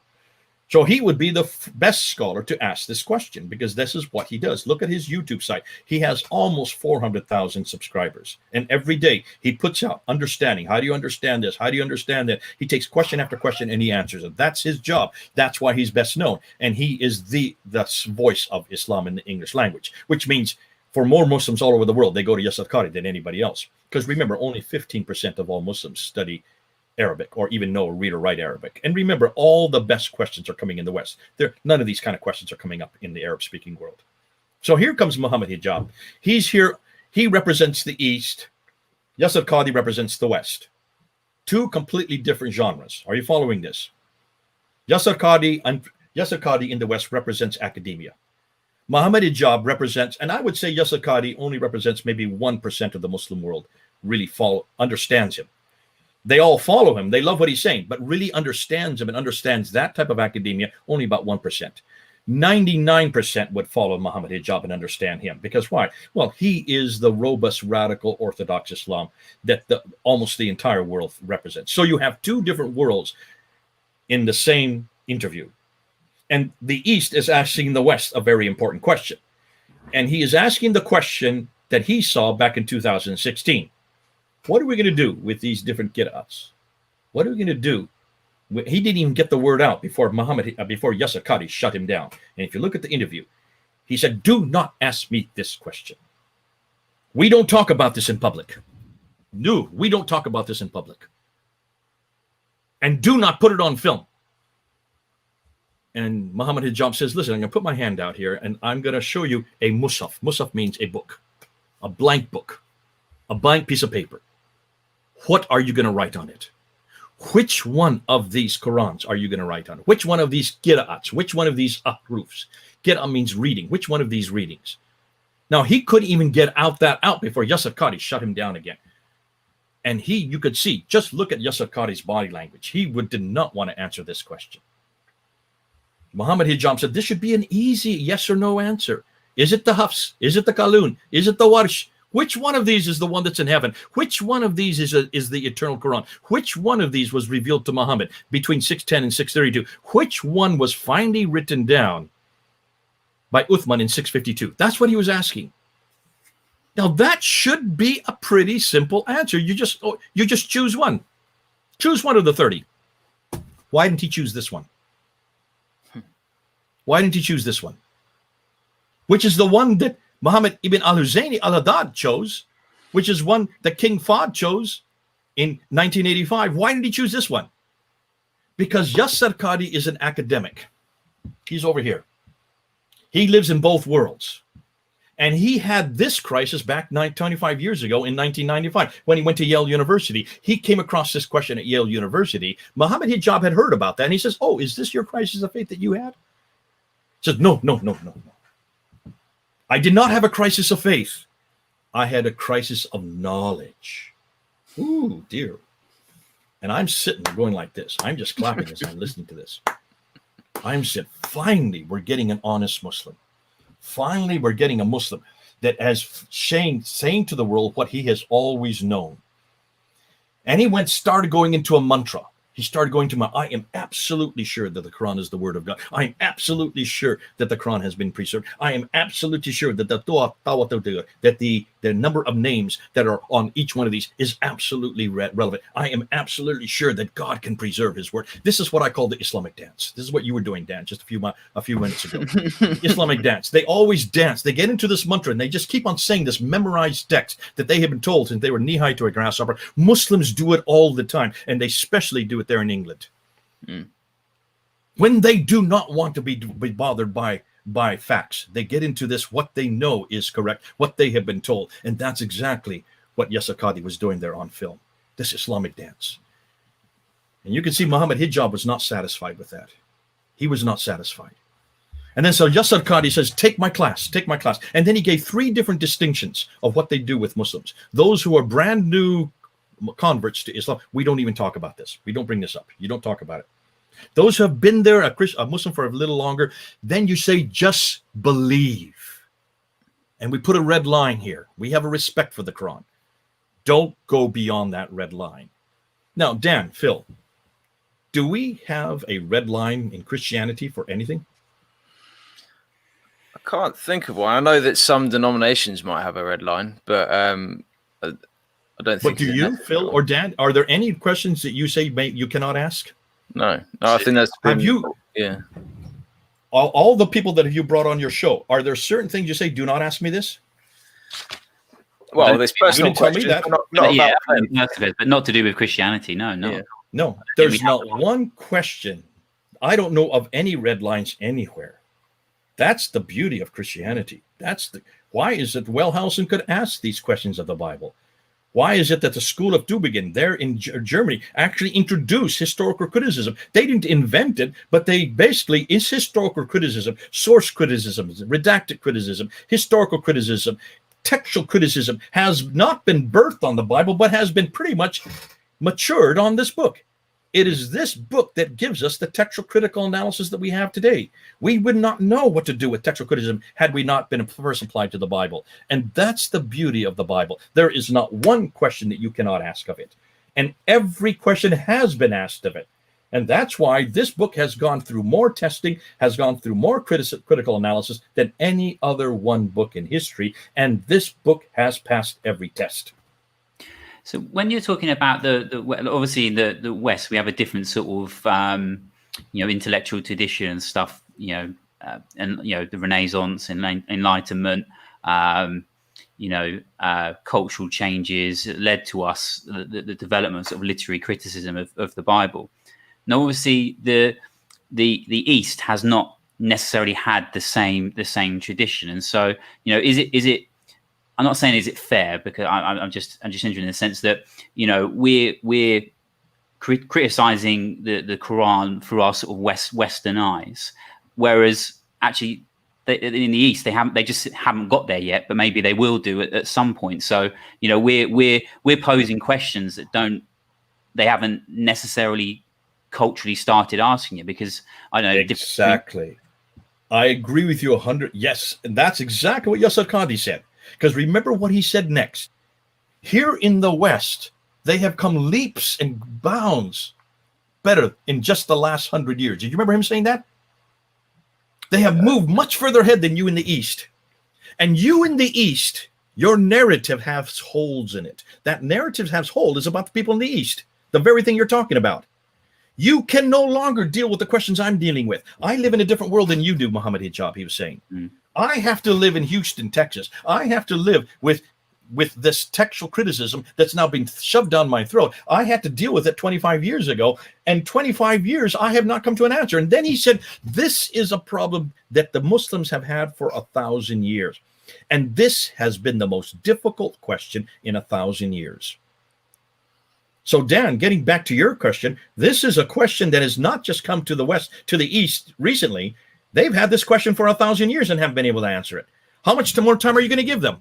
So don't say it's not fair. I would say they've been way ahead of us on this question. Why is it that we have been able to answer the question? Because the Bible is the only text that can answer this question. Remember when they thought that there was anybody named Abraham, that we couldn't have understand there could be nobody named Abraham because there's no reference to him, and that Moses could not have written because writing was not that early in 1400 BC. Well, that's before they found the Ebla tablets and the Nuzi tablets and the Amarna and the Amarna tablets and the Mari tablets. And the Mari and the Nuzi tablets that came from the same area that Abraham came from the Euphrates Valley, that were written from 2000 BC up until 1600 BC. So they covered the same era that Abraham lived. And here they find out from these Nuzi and Mari tablets that all the customs that we find in the Genesis account about Abraham are found in those tablets. But those customs went out of date by 1600. So how can Moses, living in 1400, have known about those customs? He never went to the Euphrates Valley. He never lived in Mesopotamia, and yet he got every one of those customs correct. The right man at the right place doing the right thing at the right time. So that's why the same questions, if we have been able to answer them for the Bible, we need to ask the same questions of the Quran. Because Muhammad is a man in history. He did live at a certain time. Supposedly he was born in 570 and died in 632. That means he lived in a certain place called Mecca. These are historical statements. If these are historical statements, then he has to pass the same test that Jesus passed. He has to pass the same test that Abraham passed. He has to pass the same test that all of the prophets of the Bible have passed. Why is it that the prophets of the Bible have passed every these tests, and yet we can't find anybody? And we've now gone an hour and a half, and you still haven't told me about one reference to Muhammad in the 7th century. I don't have one. I don't have one. So I guess. Oh, sorry. I'm gonna jump in just a little bit of a practical element. Then I guess. So we're saying that 99% of Muslims don't hear this stuff. There's some element of scholarship in the sense of Yasser Qadi. I've mentioned Yasser Qadi and the holes in narrative on a online chat very briefly, and it was sort of laughed at. We don't consider Yasser Qadi a scholar, and then someone else was just like, so you just get sort of brushed off. If I'm communicating, okay, stop right there, Phil. Oh, yeah. Since when have they said they don't consider Yasser Qadi a scholar? Well, since this, since June 8th. Yeah. Do you then understand why he had this meltdown on November 26th? Yeah. Well, that was He has interesting. lost all credibility because of that 25-minute interview. And yet that 25-minute interview is probably one of the most honest interviews I've seen. Mm-hmm. When Yeah. you Muslims finally are honest about the problems, remember, he went on to say that the rest of the world is looking at us as the emperor with no clothes. What an admission. What an admission. So I want anybody that's saying they don't trust Yasser Qadhi as a scholar, I want them to answer this question. Where and why is it you can have 30 different Qurans? I only have 9 of them here that are all in heaven at the same time. And remember, no Muslim has looked at the differences. No one has cracked a book to look and see what the differences are. We have a team in London that has now looked at 23 of these Qurans, and they have found 93,000 differences. Wow. Why has no Muslim been able to say what I've just said? And that's all been found in the last 5 years. Why is it we're doing this work and they're not? So if you don't like Yasser Qadhi because of what he said in that interview, then who are you going to put forward? Why don't they put forward Dr. Shadi Nasser out of Harvard University? Why don't they put forward his material? Why don't they put forward what he is finding? He is now teaching at Cambridge University there in England. He is considered to be the world scholar on the Kitab. This is his material. Sorry, not these books. He is the one that is exposing all the stuff I'm using comes from him. Why don't they put him forward as a scholar? I'd like to see if any of them can confront what Dr. Shadi Nasser is coming up with. And his book just came out three weeks ago. And his book is just, the second of his books is just now on Ibn Mujahid and the problems with Ibn Mujahid. So these things, Muslims can say this and you can sit there and listen to them, but sooner or later they're going to have to answer the question that Yasser Qadhi could not answer. Because at the end of 25 minutes, when Muhammad Hijab put his hand out a second time and said, I'm still waiting for you to tell me which one is on this, which one you're going to write here.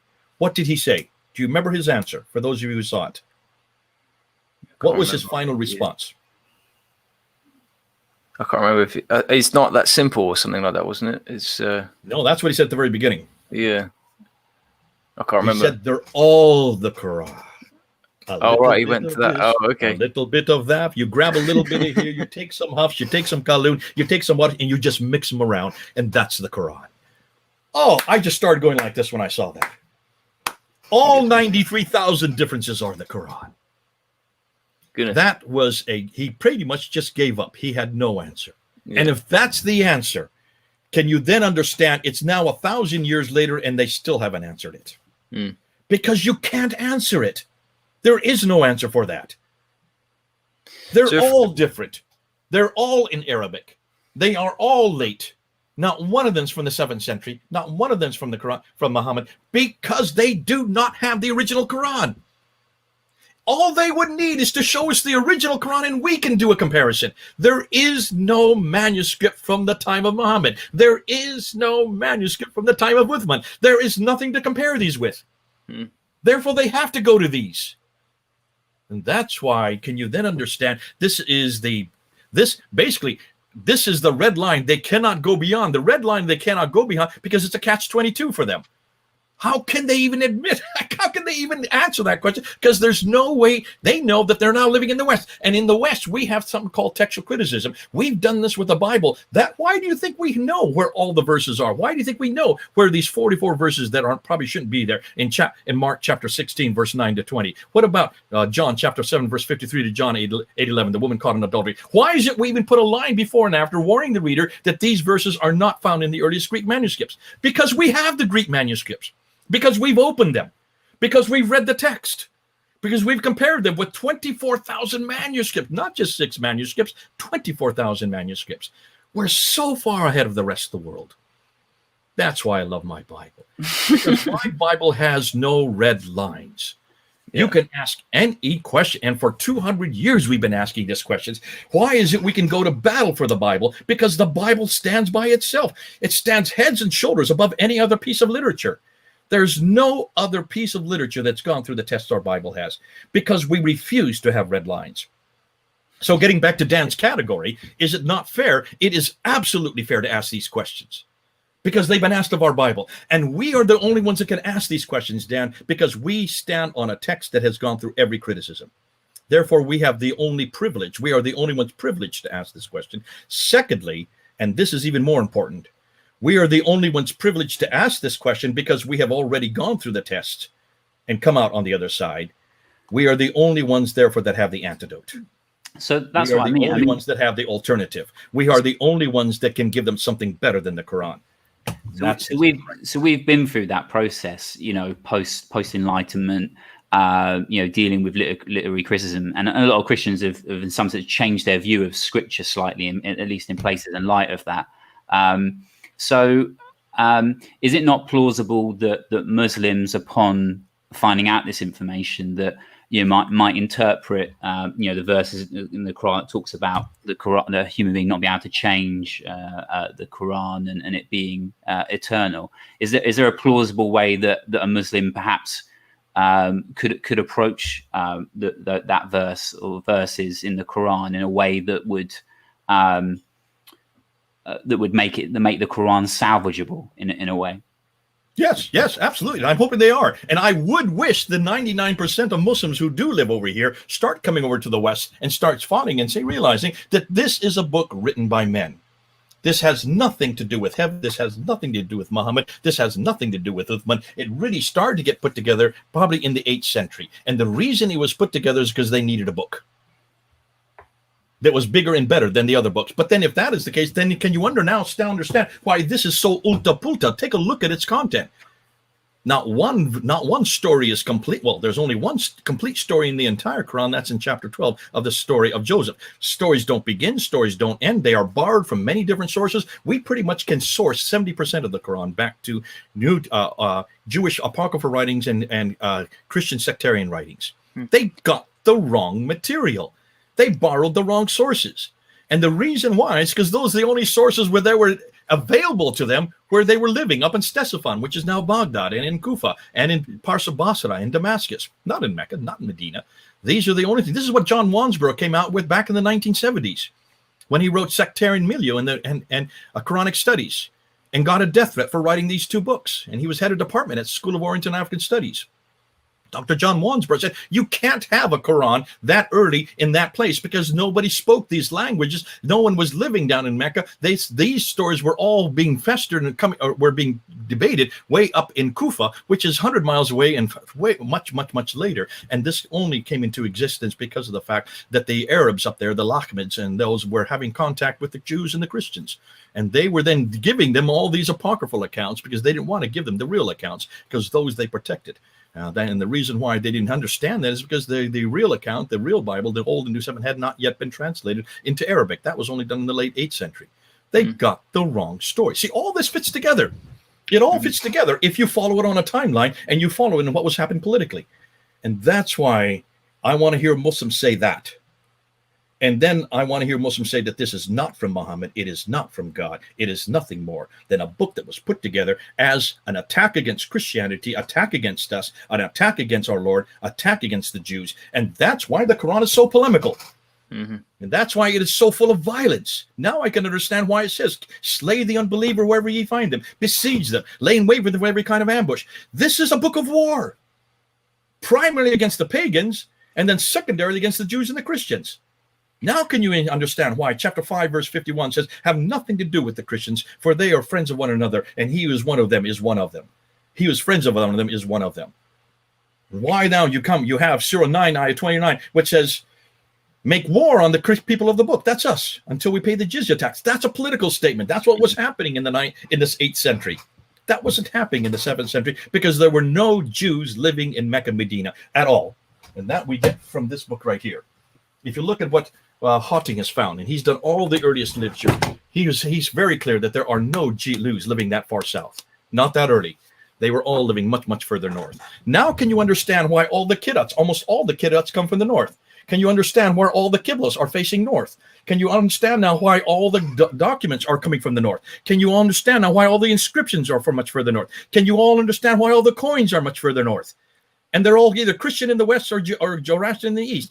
It all fits together politically when you look at it on a timeline. So when you have any notion about Muhammad living in a place called Mecca, that was only introduced in the 9th century.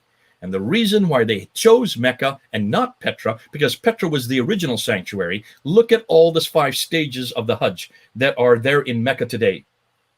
Take a look at them, and they are all nothing more than reproductions of what already existed in Petra. Those 5 stages are all found in Petra, but they all fit the Islamic tradition references to them, and even the denominations, the dimensions that they're talking about. Look at the dimensions of the Kaaba, written by Azraqi in the 9th century. Look at the dimensions of the Kaaba. That does not fit Mecca. They all fit the Kaaba that's in Petra. Look at the 2 towers, the 2 mountains that Hagar was supposed to have run back and forth, Safa and Marwa, that are there in Mecca today, right outside the Kaaba. Look at those 2 towers, those 2 mountains. They're not mountains, they're just rocks, 15 feet high. That's not a mountain. A 15-foot rock is not a mountain. Go to Petra and you will find the 2 mountains there, Safa and Marwa. Those are mountains. On top of them are old ruins of churches, proving that they are ancient, archaic. So everything we're looking for in Mecca is previously in Petra. Now can you understand how all the mosques are facing Petra, all the way from Guangzhou in China, Sherman in India, in Syria, way up in Turkey? They're all facing Petra up until 706. They only get introduced to Mecca because Mecca then was finally chosen by the Abbasids. And the reason why Mecca was chosen was because Ibn Zubair, who was the governor of Petra, rebelled against Abd al-Malik, his caliph, in 786, 785, 786, destroyed Petra and took the Black Stone with him. Why hasn't anybody talked about the Black Stone? Took the Black Stone with him.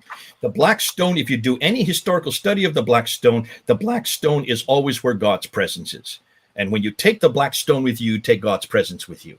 And he fled down to the south. He fled down to his home place, which is from Yathrib, from the Medina. And that's why he needed allies. He asked for the Abbasids to be his allies because they were the other power that was growing and growing at that time. And so they were the ones that were conflicting with the Umayyads. And they then gave him their power, their patronage. And when he took the Black Stone to Mecca, all the pilgrims started going to Mecca. Why? Because the Black Stone was there.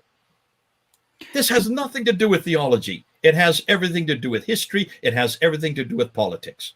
And then you can see then why all the other Qiblas are facing other directions, not thousands of directions like Dr. What's his name? David. I can't think of his name right now. David King, Dr. David King, who just vilified Gibson. Said Gibson doesn't know what he's talking about. No, King didn't know what he was talking about because they thought there were hundreds of different directions. No, there's only 4 directions. And every one of those 4 directions are political.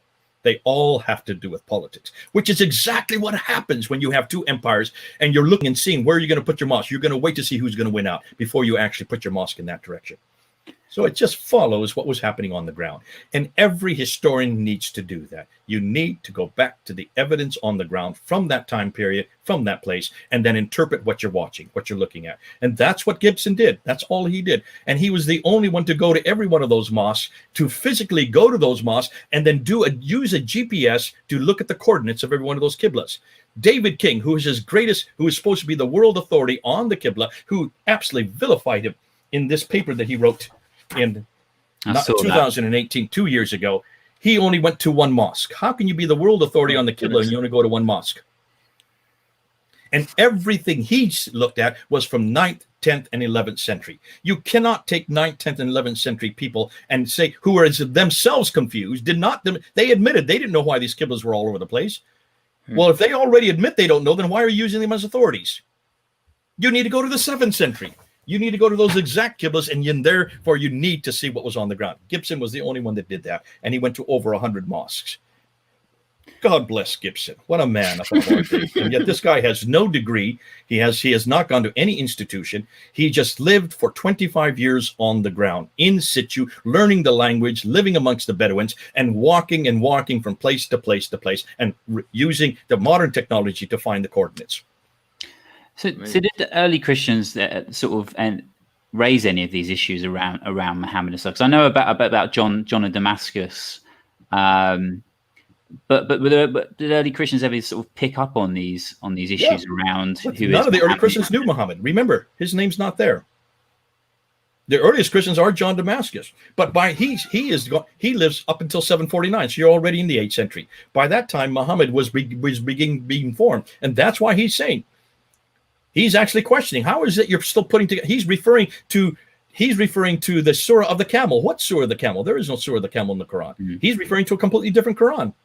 So is John the earliest person to mention Muhammad, early Christian, the earliest? We Christian have the writings of Sabaeus. Writings of Sabaeus do mention a guy named Muhammad, and that's 660.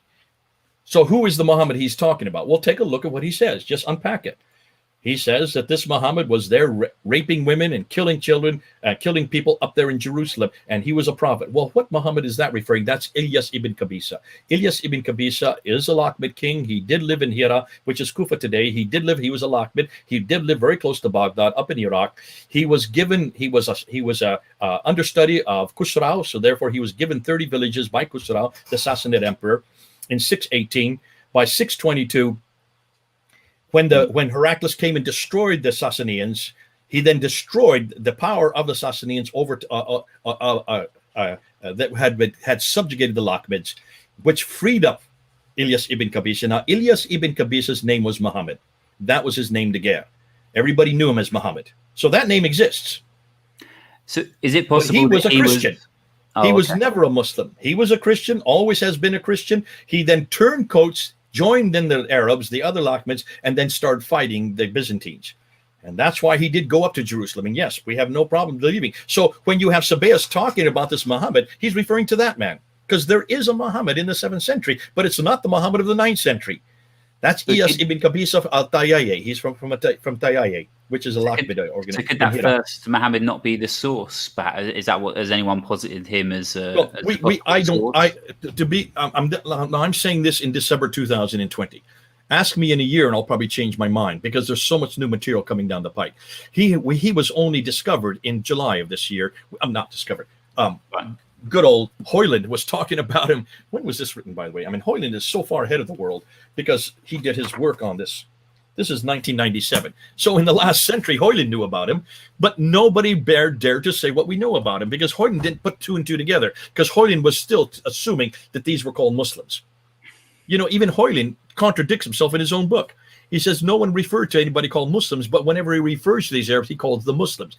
Was he being politically correct? Who knows? I'd love to ask Hoyland why he used the word Muslim, because there's no reference to any people called Muslim. But what he does talk about Iyas ibn Qabisa, and he does talk about him, and he does suggest that maybe these are the ones that Sabaeus is referring to, because that would make sense. You would use his nickname, the one just like my name is Jay. That's how you know me. That's not my real name. So when are the followers of Muhammad, again, whether we mean by that, first referred to as Muslims? Not till 730, so that's 8th century, about the time that John Damascus is writing about them. Okay. So what were they? What they called? You know, if we got what's the Battle of Torres? What's 732? So what were the people? They would have been called Muslims by that time. And most people believe that this was probably introduced by Abd al-Malik in 690. So about the 690s where Muslim was starting to be introduced as these people. We don't know. We can't find any reference, and that's still yet to be discovered because we haven't really taken and done a study yet on where the timeline is. Now, what do I say? When I say we, it's not me. I'm not doing any of this study. I'm nothing more than a communicator of it. I have about 20 young men and women who are all over the world. They're in India, they're in the Middle East, they're down in Australia, they're down in France, one or two here in the United States. And they're doing this study, and they've been doing this study for about 20, 25 years. Some of them as much as 30 years, they've been doing these studies. The problem is that they had never really understood what they were studying. They just were assuming that the Islamic traditions were correct. Let me just give you an example of one guy who has gone public. His name is Olaf Lafontaine from France. And he has a group around him who've been looking at the coins, and they're way ahead of the rest of the world on the coins. If you're a study of coins, you're a numismatist. So he was looking at the coins, and he had the coins. In fact, he even owned some of the coins. And yet, when he was looking, he was trying to impose the 9th and 10th century traditions and was just not making sense.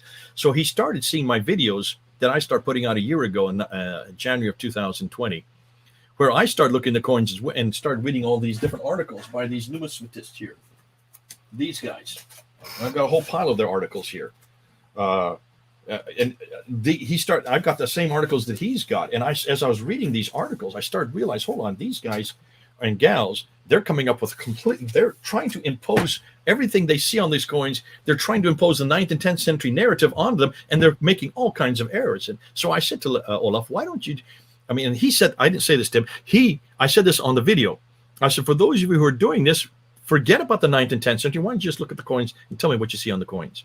And that's what they were doing. Once you start looking at the artifacts, once you start looking at the inscriptions, once you start looking at the buildings, once you start looking at the qiblas, once you start doing that and say, forget about the 9th and 10th century, what are we finding? You come across an entirely different narrative. And then you realize that there is something significant that happened in 622, but it had nothing to do with a man named Muhammad that went to between two cities called Mecca and Medina. It was the overthrow and the destruction of the Sassanids by Heraclius, which freed up the Arabs so they can now have their own identity. Once they had their own identity, and you have men like Ilyas ibn Qabisa, who became the arbiter between the Christians and the Jews up there in Hira. He was seen as an arbiter, therefore he was highly respected, but he was a very violent man. But he did not ever claim to be a prophet. He never claimed to have a book called the Qur'an, and he never claimed to be a Muslim. He was a Christian. And then once he had done his job, then what did he do? Well, he went off to the west to Petra. Why Petra? Because that was the place of their sanctuary. That's where all the Nabateans come from. That's where all the Nabateans had their tombs and temples. It was the seat of the Nabatean kingdom for hundreds of years. It is also where the Black Stone resided up until 687. Petra is where all the mosques are facing. Now can you start putting it all together? And that's why I'm saying, if you're looking at these artifacts, for heaven's sakes, make sure that the narrative you're coming up with is a narrative that fits the 7th century. Not the 9th and 10th century, because the 9th and 10th century, none of it fits. You got the wrong man at the wrong place doing the wrong thing at the wrong time. We can't even find any place called Mecca. If you can't find Mecca until 741, and the Mecca that you see there, found by Patricia Corona on the Continuum Byzanti Arabica, which is written in 741, if she just read the entire inscription on that document, she would realize that Mecca is just south of Edessa, between Edessa and Haran. That's way up in southern Turkey. That is not the Mecca we see today. That's thousands of miles away. But it was called Mecca, the word itself, the name itself. But that's not the sanctuary. The sanctuary looked like it was Petra. And Petra was up in the west, up in what is today Jordan. So what is the earliest source we have making reference to what we would understand today as Mecca? We haven't figured that one out yet. I would say the probably the Mecca that we have today, the earliest source, we probably will never be able to answer that. Let me tell you why. If it is now, let's just back up. What do the Islamic traditions tell us about Mecca? Well, first of all, it's where Adam and Eve were thrown down to when they were thrown down from Garden of Eden in chapter 7, verse 24 in the Quran, right? So they were up in the Garden of Eden, which is up in space. They're thrown down to Mecca. Well, at least Eve is thrown down to Mecca. Adam was thrown down to Kerala in southern India, and then he strides up from Kerala and strides up to Mecca and meets his wife there in Mecca. So, what would that tell you, Dan? It's the oldest city in history, right? Yes. Yeah, Okay. definitely. So, whenever Adam and Eve lived, I don't know, but certainly long time ago. All right. Mm-hmm. We also know in chapter 21, verse 51 to 71, that Abraham was in Mecca, although it doesn't say Mecca. And it doesn't say in chapter 7:24 Mecca. You know, there's only one reference to Mecca in the entire Quran, and that's in chapter 48, verse 24. That's it. If it's such an important city, why is there no reference to it except one place? Are there cities that are mentioned more than Mecca in the Quran?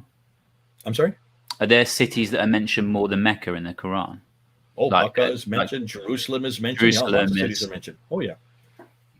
The places yeah, there's lots of cities mentioned, but not Mecca, just once. Muhammad, being as important as he is only mentioned 4 times. Now, so here you have Abraham in chapter 21, verse 51 to 71, and it is the city of the prophets. So it's the city of the prophets. It's where the Masjid al-Haram means. The Masjid al-Haram means the forbidden place of prayer. So, which is what we would consider the Kaaba is today. But we don't know where. There's the Masjid al-Haram is also in Petra. Isn't that interesting? So there is Abraham, supposedly, all Muslims believe, there in chapter 21 in Mecca. Well, that's 1900 BC, which would be pretty ancient, 1900 BC. And then we see in all the traditions that this place called Mecca, it has water, it has streams, it has clay, loam, trees, it has olive trees. It is the center of trade, north, south, east, and west. So all the claims you see about this place where this prophet came from, that Muslims claim today is Mecca, suggest that it's a pretty civilized place. It's an ancient place. It's been around since Adam and Eve. It's the oldest place in history, and it has had the Kaaba has always been there, because when Abraham came to rebuild the Kaaba, it had already existed. All he did was to rebuild it along with Ishmael in 1900 BC. Okay, are you following all this? So someone somewhere should have known about this place, right? If it's that old, that important, center of trade. You would think, right? Well, that's why Patricia Crono became very curious when she looked at a map from the 7th century and noticed that the trade that starts way down in Aden and goes up to Sana'a and then Najran and goes up to Taif, then supposedly makes a jog down to Mecca, then comes back up to, these are all along the western plateau, makes a jog down to Mecca, and then it comes back up to Yathrib. That means you have to go down 1,000 meters and then come back up 1,000 meters to get up to Yathrib, then to go up to Tabuk, Khaybar, and then up to Gaza in the north. And she said, hold on a minute. Why did anybody look at that map? Why did anybody look that this is a jog down and up? Why would you get off the plateau and come back up when there's nothing there for you to go down to, because there's no reference of any place there, and there's not even any water? If you're going to have an oasis, you need to have water for your caravans, right? Mm-hmm. She wrote this in 1987 in her book, Meccan Trade and the Rise of Islam. And then she said, she pulled back and says, hold on, take a look at the map again. Why would you have all the trade that's coming here in the east from India and China? It comes across the Arabian Sea, and then it comes to Aden here, and then it goes up through all these places down to Mecca, back up to Yathrib, and goes all the way up to Gaza. From Aden to Gaza, 1,250 miles by land, when you have a waterway right there on the west side of it. On the west side, you have the Red Sea. Why wouldn't you stay on board ship? It makes no sense to go on land, she said. So she reads and writes 15 languages, right? So she went back to all the trading documents from the 2nd, 3rd, 4th, 5th, 6th, 2nd, 3rd, 4th, 5th, 6th, all the way up till the 7th century, reading all these documents in their original language, which no one had done before. And she couldn't find any reference to any trade that was in Western Arabia. All the trade was maritime. It all went up the Red Sea. It's the cheapest way to travel. That's why we still do it today. She found that if you take a ton of goods just 50 miles by land, you can take that same ton of goods 1,250 miles by sea for the same price. It would have been prohibitively expensive to take it overland. She said, why hadn't anybody noticed this before? So then she went to look at all the documents, the trading documents. She went to India and the western coast of India, and she looked at all the trading documents, and there's no reference to Arabia, no reference to any Arab names. The names that came up over and over again in all the documents was Eritrea, Agilis, the capital of what is today Eritrea in Ethiopia. Well, not Ethiopia, Eritrea. It was all Africans that controlled the trade. They were seafarers. They loved going on the sea. The Arabs were desert camel herders. They didn't. That's why you don't find many ports along the Arabian Peninsula. She said, why hadn't anybody looked at this before? Now, that's just common sense. And then she looked and she completely shut down Montgomery Watt's trade route theory, because it was Montgomery Watt from England who suggested that the reason that Mecca became important is because when the Sassanids were warring against the Byzantines, that shut down the trade going through the Persian Gulf. So they redirected the trade down to Aden and then went up across along the western plateau down to Mecca, and that's why Mecca became important. And she says, trade going through Mecca? Let's see what we know about this trade. So she went through the 15 different spices that supposedly controlled this trade, and she did a chapter per spice in her book on Meccan trade. And she showed that all of the spice either came from India or Africa. Only 2 spices came from Arabia, and that was in Oman and Yemen, and the Hadramaut at that time, which is the southern part of Arabia. And none of that went across land. The only trade that went across land was leather and milk. Now, by doing that, she just shut down the entire narrative on the trade route theory, and because of that, she got a death threat. This is the problem, Dan, when you ask, why is it Muslims aren't studying this? If a Muslim were to say what Patricia Crohn said, they wouldn't live very long. Do you know of any other area of study where what you find and what you say can kill you? No. Not death threats. Not we kill people for what they find? Yeah. Did we give death threats to Wellhausen? Do you know of any Christians that have given death threats for any critical analysis of our Bible, of our Lord Jesus Christ? In Islam, if you criticize Muhammad or you criticize the Quran, it's a capital offense. Yeah. And this is being directed from Muslims today. You have the 295C law in Pakistan, which stipulates anybody that criticizes the Book of the Man must be killed. Since when do we do that in the West?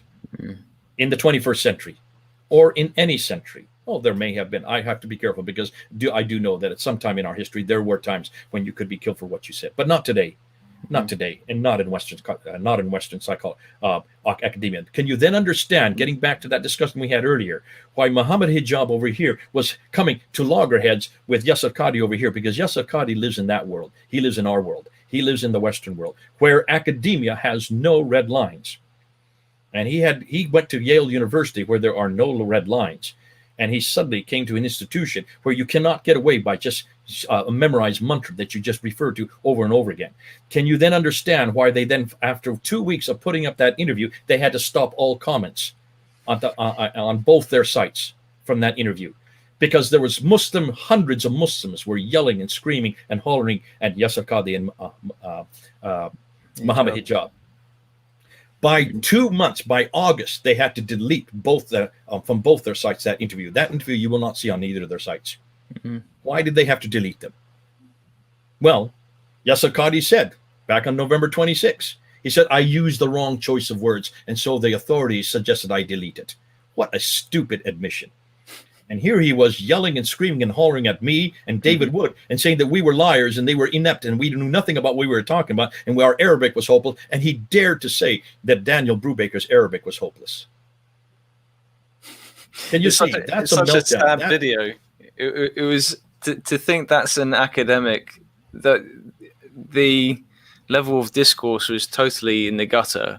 I was very much, everyone's saying ultra-crepidarian now. I'd never. It's a lovely word, and I great word. I watched that. I was told to watch it because I knew it was coming on. David Wood phoned me up, said, "Dave, Jay, you need to watch this. It's coming up in about a half an hour, and this is at midnight." So I got up and I was already up anyway. So I watched the whole thing live, and as soon as I saw it, I grabbed it, made sure that I could keep it because I knew that this would be taken down in time because it is such an indictment against him. And I quickly put it, and you can see my response. I did that response within 2 hours. By the time I got it uploaded, it was about 4 o'clock in the morning. But I decided to go through, and I just wanted to answer my material, the stuff he had thrown at me, because the stuff he threw at me was absolutely stupid. To say that I shouldn't use the word Baghdad or should use the word Cairo. What word am I going to use? Stesifan? Do you think you'd understand what I'm talking if I use Stesifan or Fustat? Should I use Fustat instead of Cairo? I couldn't believe it. We always use the modern day word. Otherwise, no one knows what we're talking about. And to say that whole thing about dumping the Nile, the Qurans in the Nile was fictitious, that I was making it up, and that I was talking about every Quran in the world. If he just if he'd look at the entire video and see what we were talking about, we never said the whole world. We were saying only the Qurans that were there in Cairo that belonged to high school students. What evidence do you have for that? I'm sorry? What evidence do you have for that? Gabriel said Reynolds. He wrote it in 2007. Gabriel said Reynolds, right here. This book right here. He is head of department at Notre Dame University. It's right here. It's on page 1 and 2. You can read it. The Quran in its historical context. Cool. And Gabriel said Reynolds is considered to be probably one of the greatest Islamic scholars today.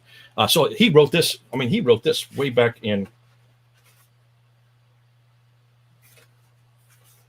2008. So this has been out 12 years. Why didn't Yasir Qadhi read this?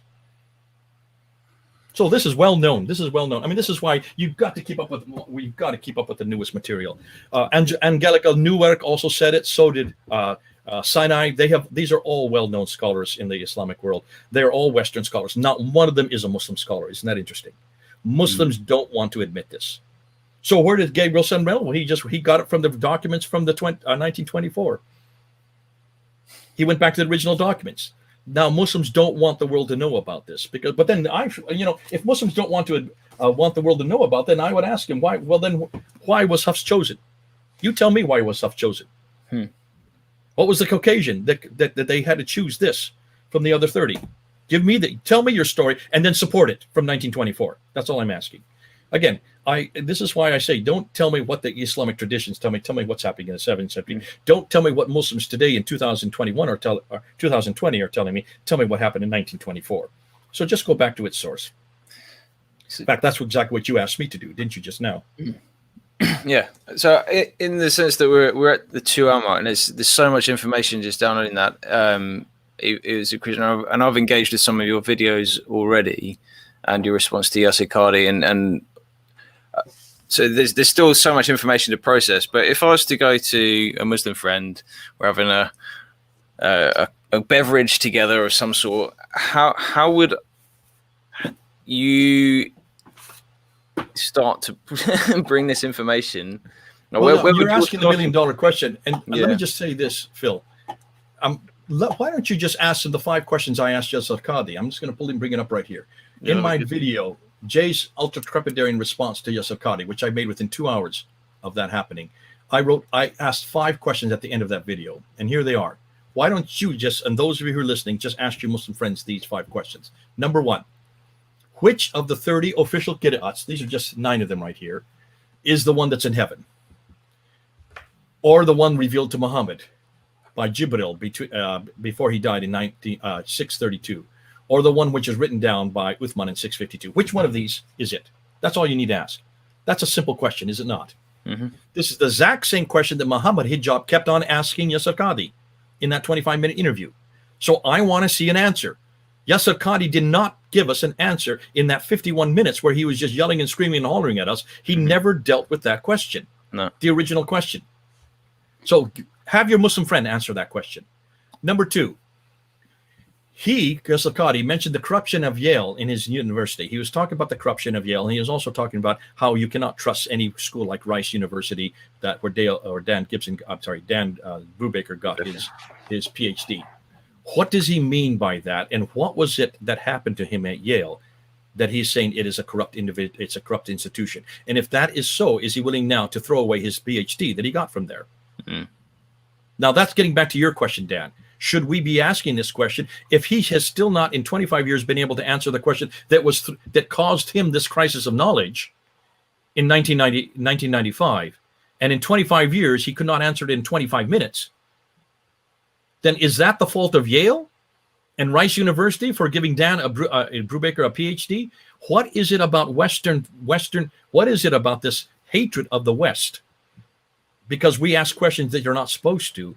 Explain and help us understand that, because this is something that I think is very troubling.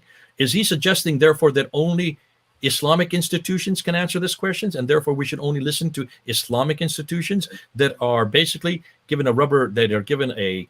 accredited by Medina or Jeddah or Saudi Arabia?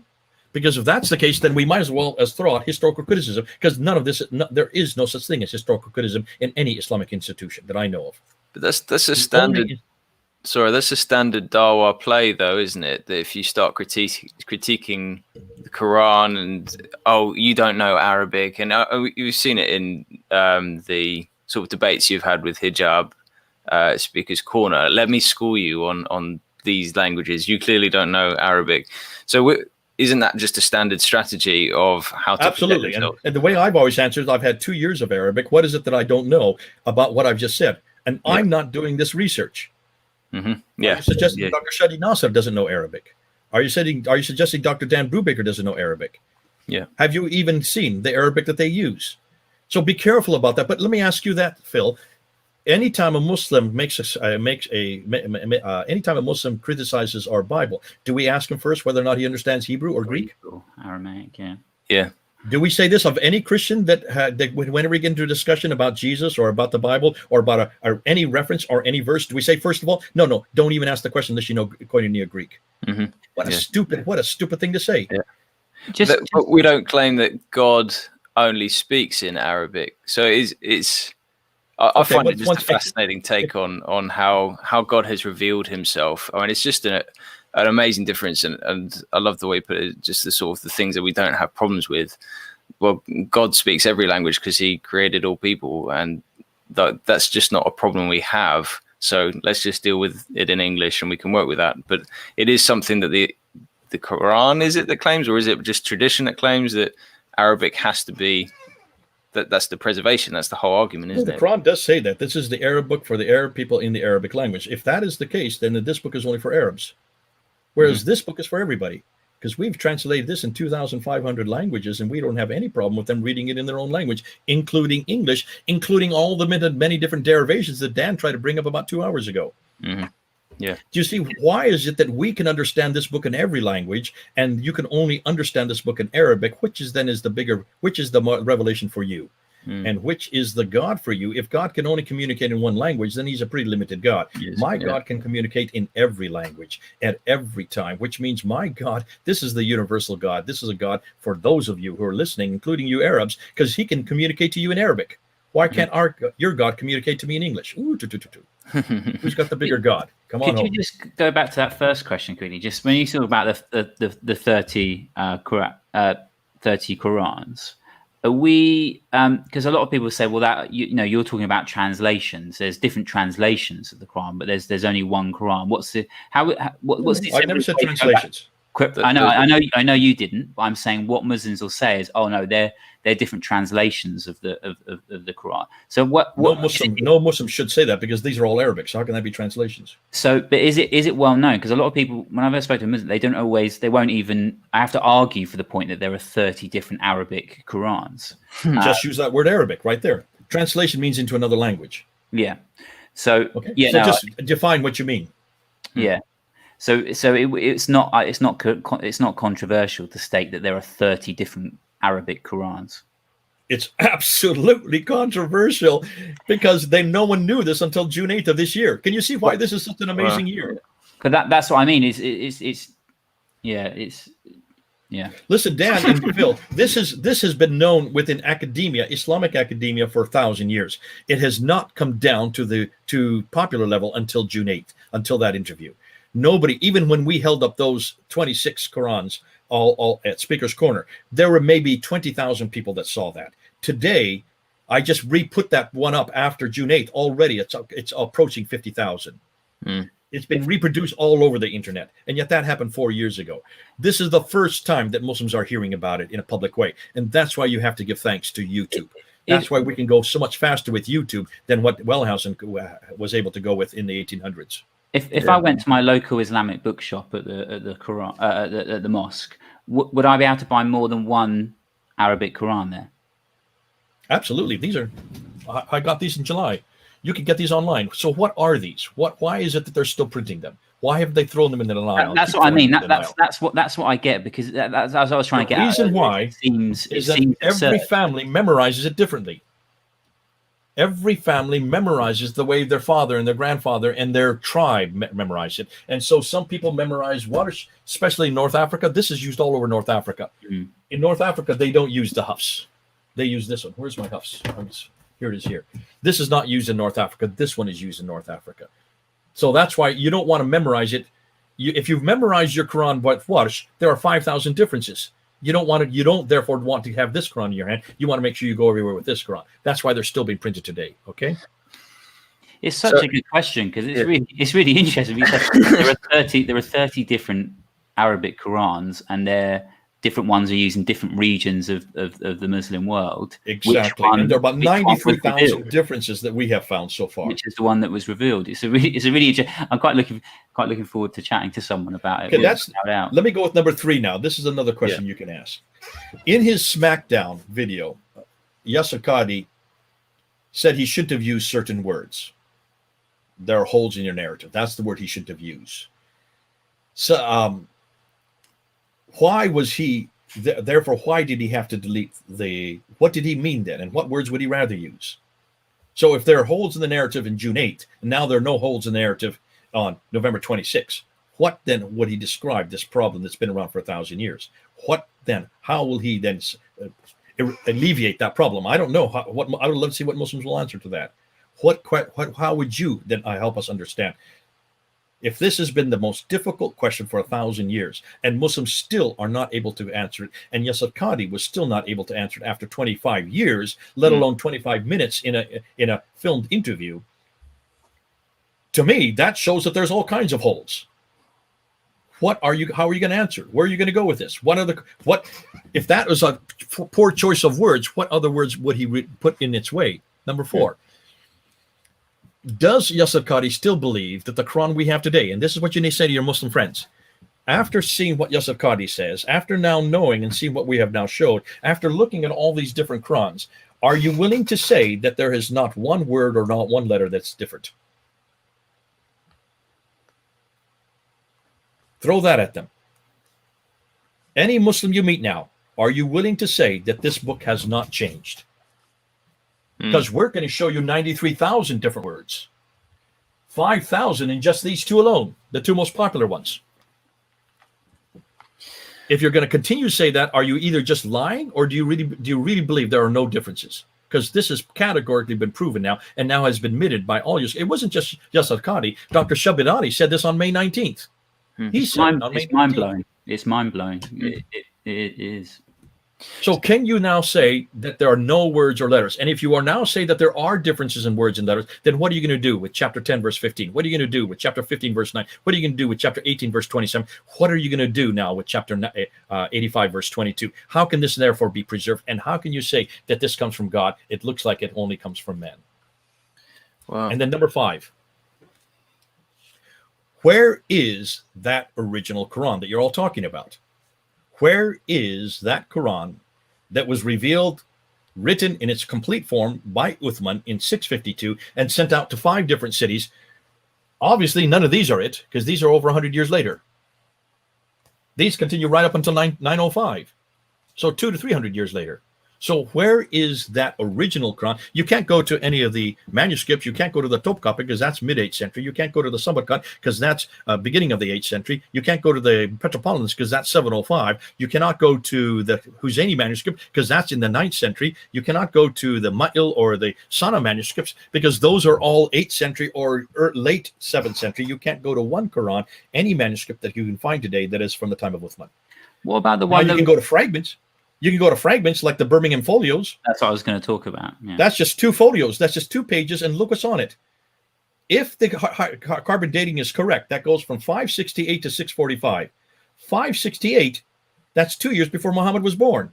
645, that's 7 years before Uthman canonized the text.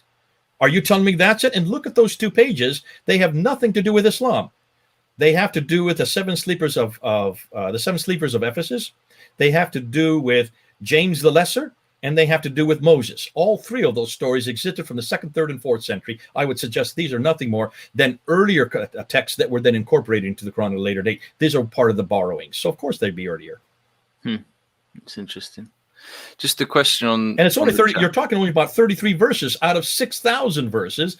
And these aren't even these are from Surah 18, 19, and 20, and they're not even the full. In fact, they're only a third. In fact, they're only a quarter of what's in those 3 surahs.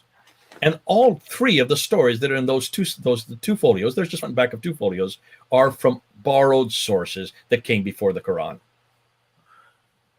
Just on this claim. Okay, I just want to answer Callum right here. Isn't it true that the claim that Quran isn't changed to the letter is a recent claim? How far back does it go? Absolutely, Callum, and you are correct. This is a modern apologetic.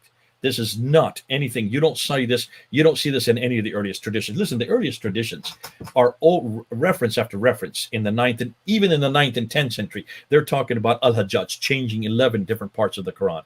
They're talking about Aisha saying, "Tell me what this surah is. Tell me what it says." He says, "Well, say it this way." You're saying parts of it have been taken out. Look at the verse on Rajam, chapter 24, verse 2. Chapter 2, verse 24, sorry. Chapter 2, verse 24, the story of a beating, stoning the adulterer. That has now been changed to giving 100 lashes. And claiming that, even Umar supposedly saying, what are we going to do when they read this verse? Because we used to stone and the prophet used to stone before us, but now it says to do 100 lashes. People are going to say we've changed the Quran. So there's reference after reference after reference in the traditions about how the Quran was changed. But remember, these traditions are 9th and 10th century. So certainly they never made this kind of claim. This is a modern claim. And this claim really was introduced only in the 11th century. So the second part of columns, when did this be introduced? This got introduced in about 1056 by Ibn Hazm, who started and realized he was the first one to look at the Bible. And when he looked at the Bible versus the Quran, he realized that they're 2 completely different books. So he said, therefore, that it was the Bible that has been corrupted, and that the Quran has never been corrupted. So it really started in the 11th century, about 1056 till today. It seems such a bizarre claim to introduce because it makes your life a lot harder to defend. Well, again, remember, this is to complete against the Christians, because at that time their biggest threat are the Christians, and the Christians have said that this Bible goes way back and has never been changed. And they said, yes, it has been changed, because look at all these differences. There are so many contradictions between the Bible and the Quran. So what do? Well, then you blame the Bible for being corrupted, and you say the Quran is not corrupted, and it has never been corrupted. And then, of course, the Quran itself makes that claim. Remember, Yeah, of course, It's yeah. the Quran that says it's never been changed. It's the Quran that said it's been being protected. It's the Quran that said it's eternal. Could you explain the difference? You've got these 30 different Arabic Qurans. What about the 7 recitations? How does that fit in? Because there's seven different ways I understand that the Quran can be recited. So how does that? This is a good question. And what you need to do is, whenever that claim comes up, ask the Muslim, where are those 7? What are those 7? And it'd be good of you to go up and just get a copy of this. It's on Wikipedia. Just put Qira'at in Wikipedia and get this diagram. Now, I've colored it. It won't be colored. It'll just be black and white, because these are the 7 that they're talking about. Whenever you ask Muslims, okay, here's what I'll say. The 7, when you ever ask a Muslim, these 7 that you're talking about, where did you hear the story about the 7? And it's from Al-Bukhari. When did Al-Bukhari write this? He wrote it in 870. What century is that? That's the late 9th century. How many years is that after Muhammad? That's 240 years after Muhammad. So you're telling me that a 9th century compiler said that there were 7 ahruf, 7 different readings. Okay? What's the story behind it? Give me an unpack. And what they'll tell you is that when Muhammad started receiving the Quran, we assume in the Qurayshi dialect, that there were other people there in Mecca who did not understand what he was saying because they had different dialects. So he goes to Jibril and he says to Jibril, I need to receive it in other dialects. And so Jibril then gives him in 6 other dialects. Now, it doesn't say it like I've just said. What they say is that there was one man who heard another man reciting the Quran in a different way, and he grabbed him by the scruff of his neck and brought him to Muhammad and says, now say what you just said. So he said what he just said, and then Muhammad said, well, now tell me the way you would have heard it. And so he said the way he had heard it as the Qurayshi dialect, and Muhammad had said, yes, both are correct, for I have received it from Jibril 7 different ways, which suggests to me that Muhammad could understand all 7 of those dialects. Stop and think that through. How many dialects of English do you know, Dan? One. Right? Whatever is your dialect, right? Yeah. Can you recite it, dialects in Indian English, or the way we Americans recite, with all our words and our idiomatic expressions that have different words and different letters complete from yours? With great difficulty. Absolutely. I might do all right with American.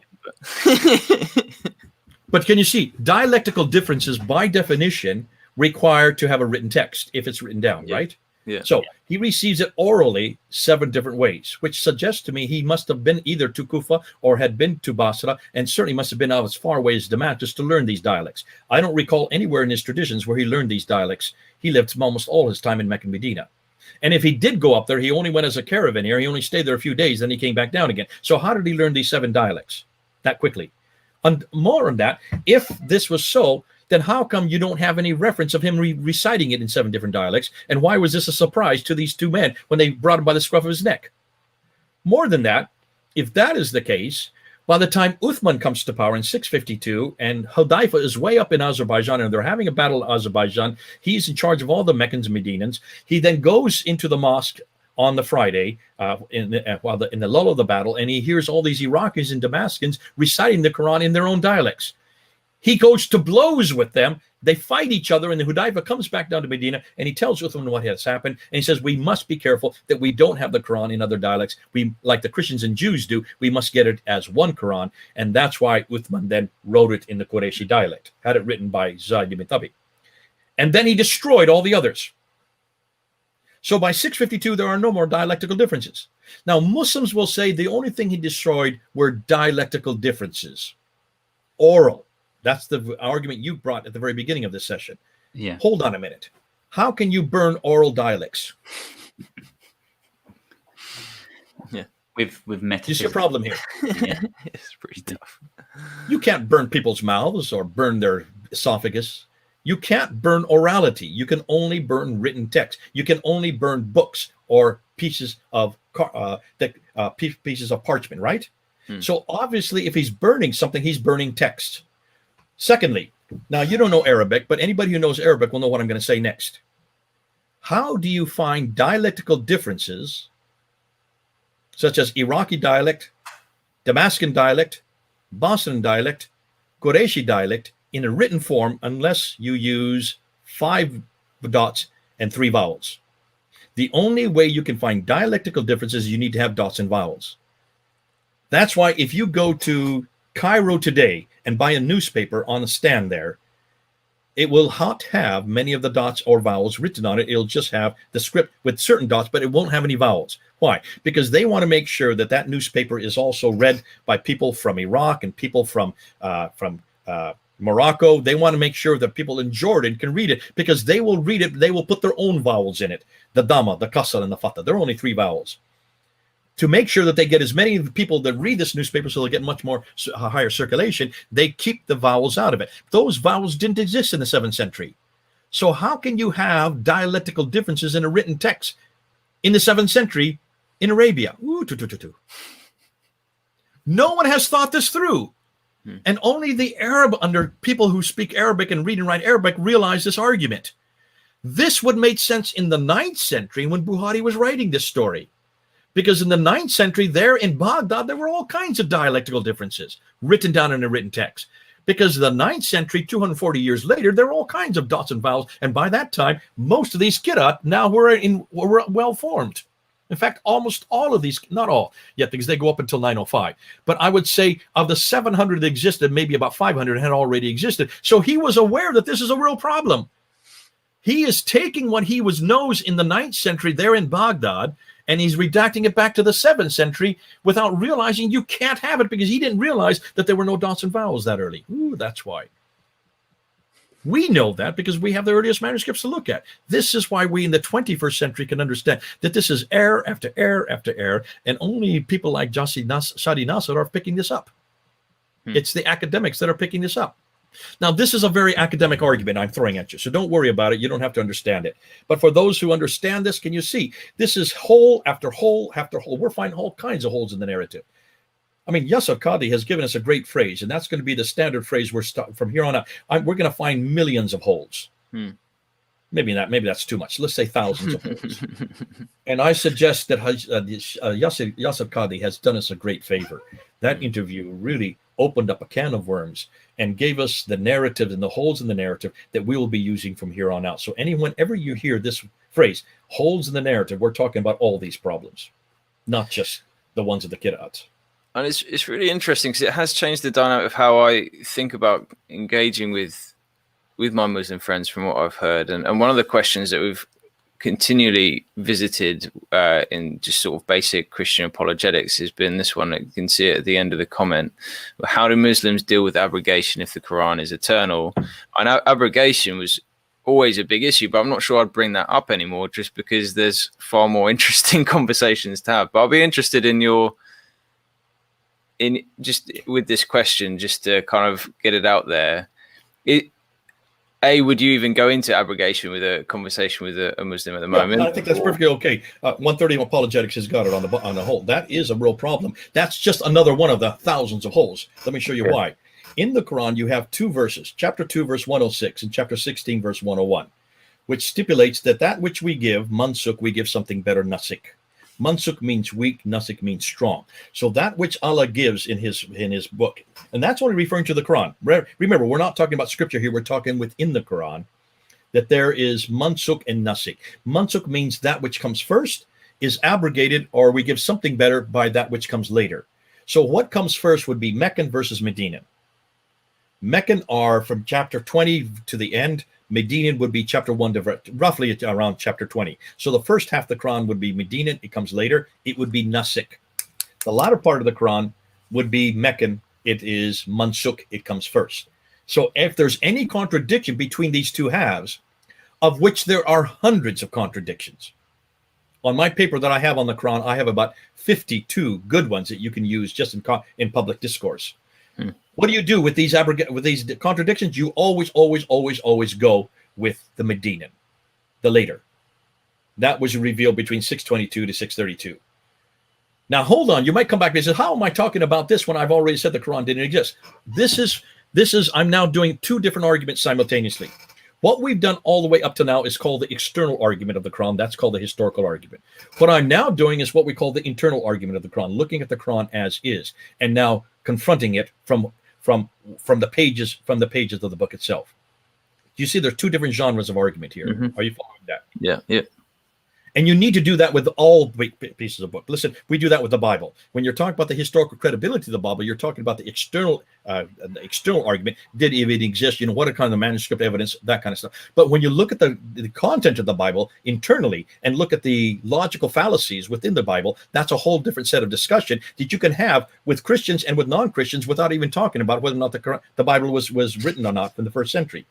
Two completely different arguments, both valid. And this abrogation is an internal argument. And it's saying, how can you have a word of God that is eternal and yet contradicting itself? Now, the answer to that is it's what we would say between the Old and New Testament. This is progressive revelation.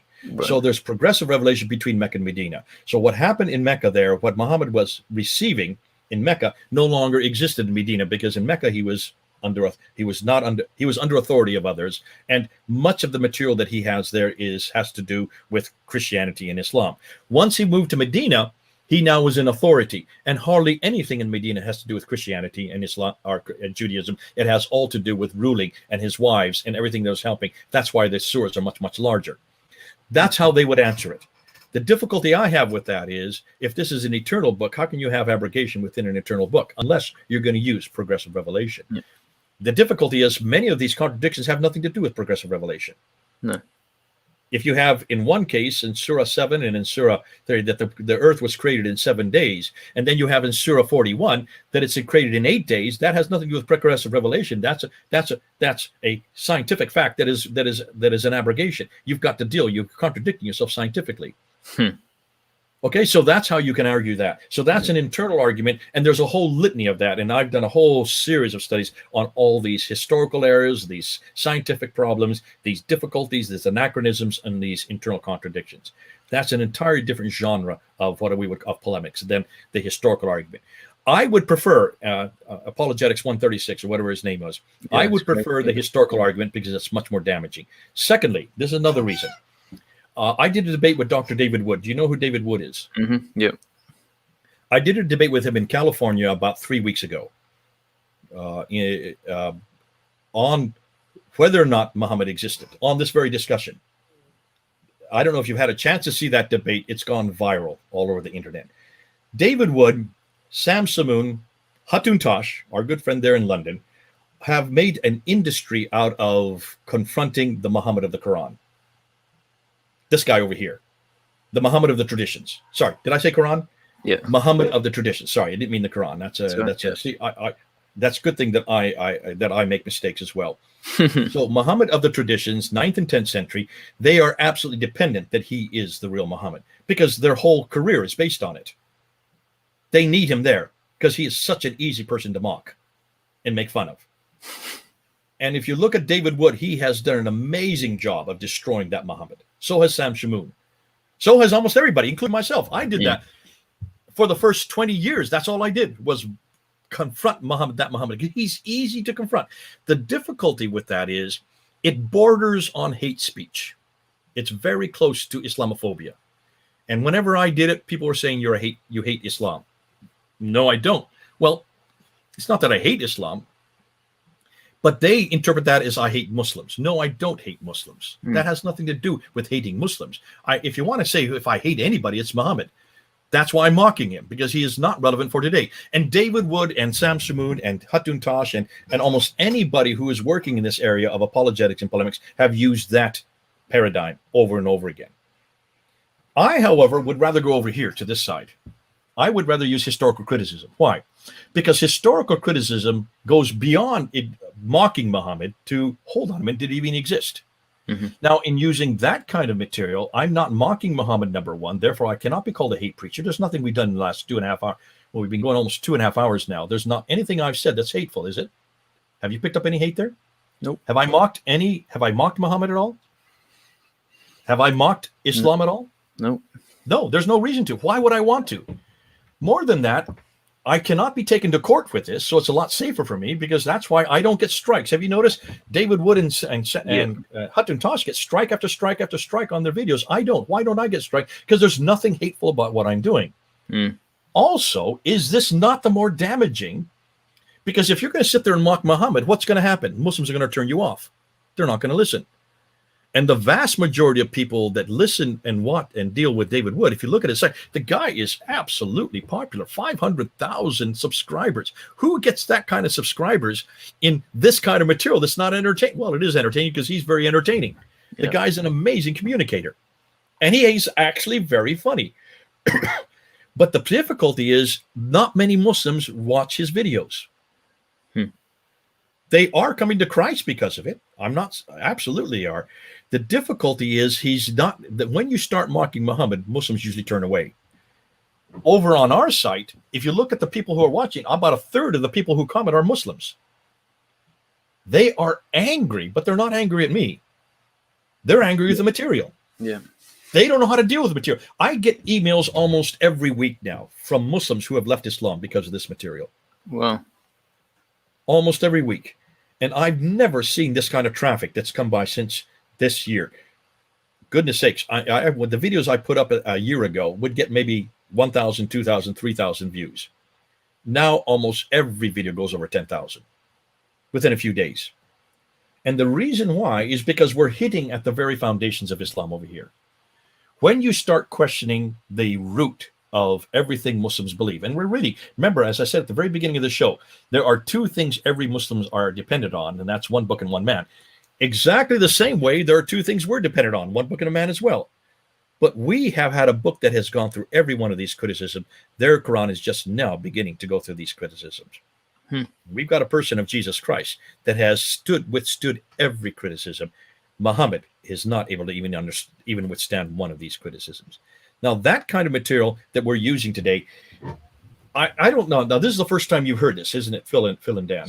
So, yeah, and I've heard bits of it. So I kind of follow your site. I think Dan's just popped off to his family for a minute. But I'm kind of entry level, I'd say. Okay, but did you not understand everything I've said today? I have understood everything you said. Yeah. Okay, it's easy to understand it, right?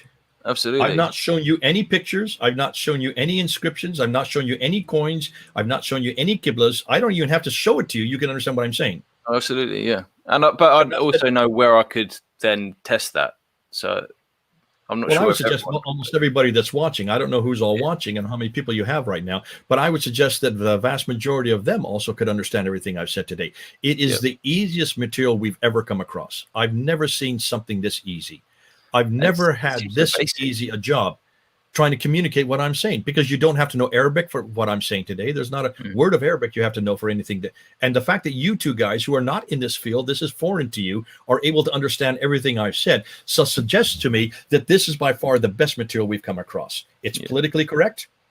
It is visual. It is also understandable. And it is not in any way hateful, which suggests to me also that anybody can use this. Notice, anybody can use this material. You don't have to be a Christian. In fact, when I left Speaker's Corner back in 2017, my last Sunday down there, July 30th, I think it was, the last person to see me go was an atheist. He came up to me. He had tears in his eyes when he heard that I was leaving. And he took my hand and he just said, "Please don't leave. Please don't leave." I said, "What do you mean, please don't leave? You've been a thorn in our side all these years. You've been castigating us, making all kinds of fun, mocking us, all the rest." He says, "Why do you want me to stay?" He says, "Because you're the first Christian that's made any sense to any of us atheists." I said, "What? I'm the first Christian?" He said, "Yes. We're sick and tired of Christians always giving us their testimony. Because that's all you Christians do. What God has done for you." Well, that may be so for you, but that God's never done that for me. And that just, that we just don't really want to listen to you anymore. But you're the first one that's actually asked a much deeper question. And it's just 3 words. Is it true? That's all we're asking you Christians. And you're not dealing with that. You're the first one that has dealt with those three words. Because you have not sat there and told us your testimony. You haven't told us what God has done for you. You've asked the historical question is, if I'm going to believe in the Bible, then I've got to support it so that you understand it. I've got to listen to your questions, and I've got to come up with responses so that you will be convinced. And then you start using those same questions against Islam. And we've seen how the Muslims cannot answer any of your questions. She says, "I love this material. I want to use it. I want to learn it." And I turned to him and I says, "Please don't use it. Please don't use it. Because all you're going to do is destroy the faith of the Muslims that you're talking to, but you have nothing to offer them. You have nothing You have no alternative to give them. This is not your discussion. This is not your argument. This is our argument. This is something only Christians should use. Not because there's nothing Christian polemic about it. This is not a Christian polemic. This is a neutral historical polemic. But we are the only ones that can give these dear people, these dear men and women who do believe in God. You don't. And I don't want them to listen to you. I want to bring them back to the real God. Because I love the fact that they believe in God. I love the fact that they believe in heaven and hell. I love the fact that they believe in revelation. But you don't have anything to give them. You're going to destroy the revelation, and you're going to say, you're just going to give them nihilism. I want to bring them back to a better book. I want to destroy the Quran and bring them back to this book, the better book. That's why I always keep my Bible bigger than my Quran. You know it's bigger for that reason, so you can visually see which is the bigger, the better book. And I said, you can't do that, but we can. This is really something that only Christians should be doing. You're going to destroy their view of God, and you're going to give them nothing as an alternative. I want to take them away from Allah and bring them back to Yahweh. You don't even know who Jesus is, yet at least they love Jesus. They call him Isa. I don't care for that Isa because there's nothing about him that I like, because he denies his divinity and then refuses to get on the cross. That's not my Jesus. So I want to take him from Isa and bring him back to Yeshua, the real name for Jesus in Arabic. Isa's not even a word. Yeah. They've got the wrong God. They've got the wrong Jesus. They've got the wrong name. And I want to bring him home. So really, and I'm saying this to all of you who are watching, this is really our discussion. This is our argument. We are the only ones that should be using this, because we are the only ones that can, God bless these Muslims. I mean, why would I dedicate 38 years of my life to them if I didn't love them? I absolutely love them. I just don't like to see what this Quran has done to them. I hate what this book has done to them. The hate that is there, the violence that is there. Look at the last 1400 years. Look what it's done to these great people, these amazing people in the Middle East. And look at all the bloodshed that this book has caused.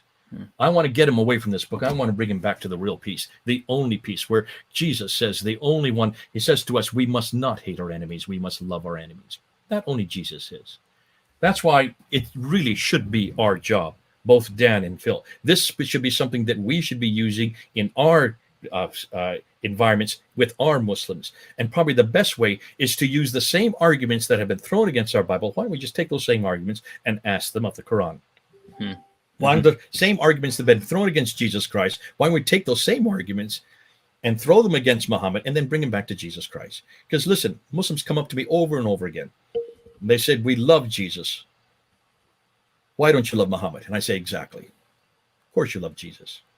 Everybody loves Jesus. What's there not to love about Jesus? Even Madonna loves Jesus.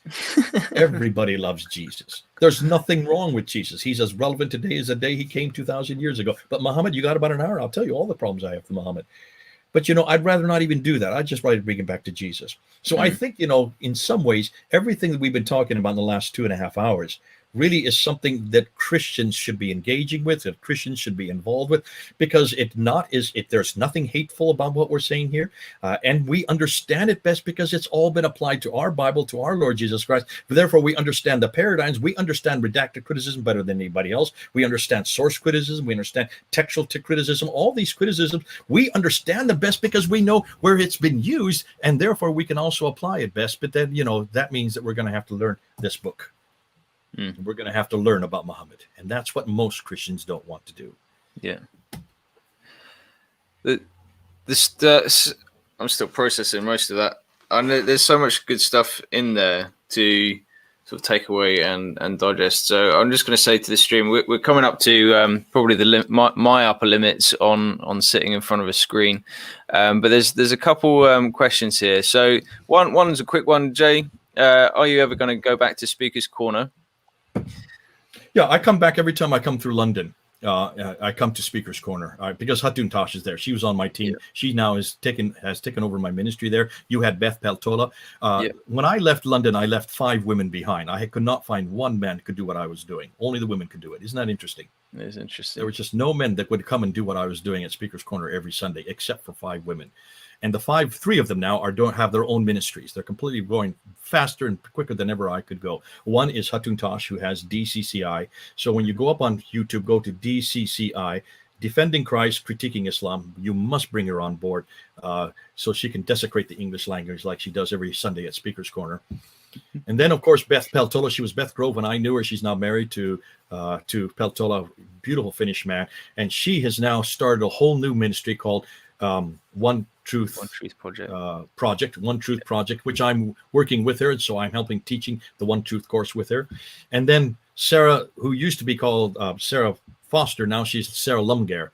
Sarah Lumgare is just amazing. She is now the spokeswoman for Islam on Premier Radio. She is the one that they use from Premier for all the Islamic work. So, I mean, these three have just gone from strength to strength to strength. And so it's because of these three women that I in some ways, that's the legacy I left behind, but they're moving faster and quicker than ever I could have done when I was there. Whenever I come back, then I always go down to Speaker's Corner and I get up on the ladder with Hatun. And usually we introduce something that's brand new. Now, this girl, Hatun Tash, only sleeps 4 nights a week. The other 3 nights and days, she's up all night and day, studying. And that's why she puts up sometimes 1, 2, sometimes 3 videos a day. Try to keep up with her. And try to keep up with her knowledge. We'd like to get her on here, so you have to put us in She contact is amazing. She has been in 400 mosques all by herself. She just walks into mosque after mosque after mosque, carrying. Now it's up to 37 different Qur'ans. She has up to 37 that she has collected. Wow. Another 12 more than when we had in 2006. She carries them in a bag behind her, and she just insists to the Imam, we're going to sit down and look at your Qur'ans. They throw her out. She comes back the next week. They throw her out. She comes back the 3rd week. By that time, they finally let her stay.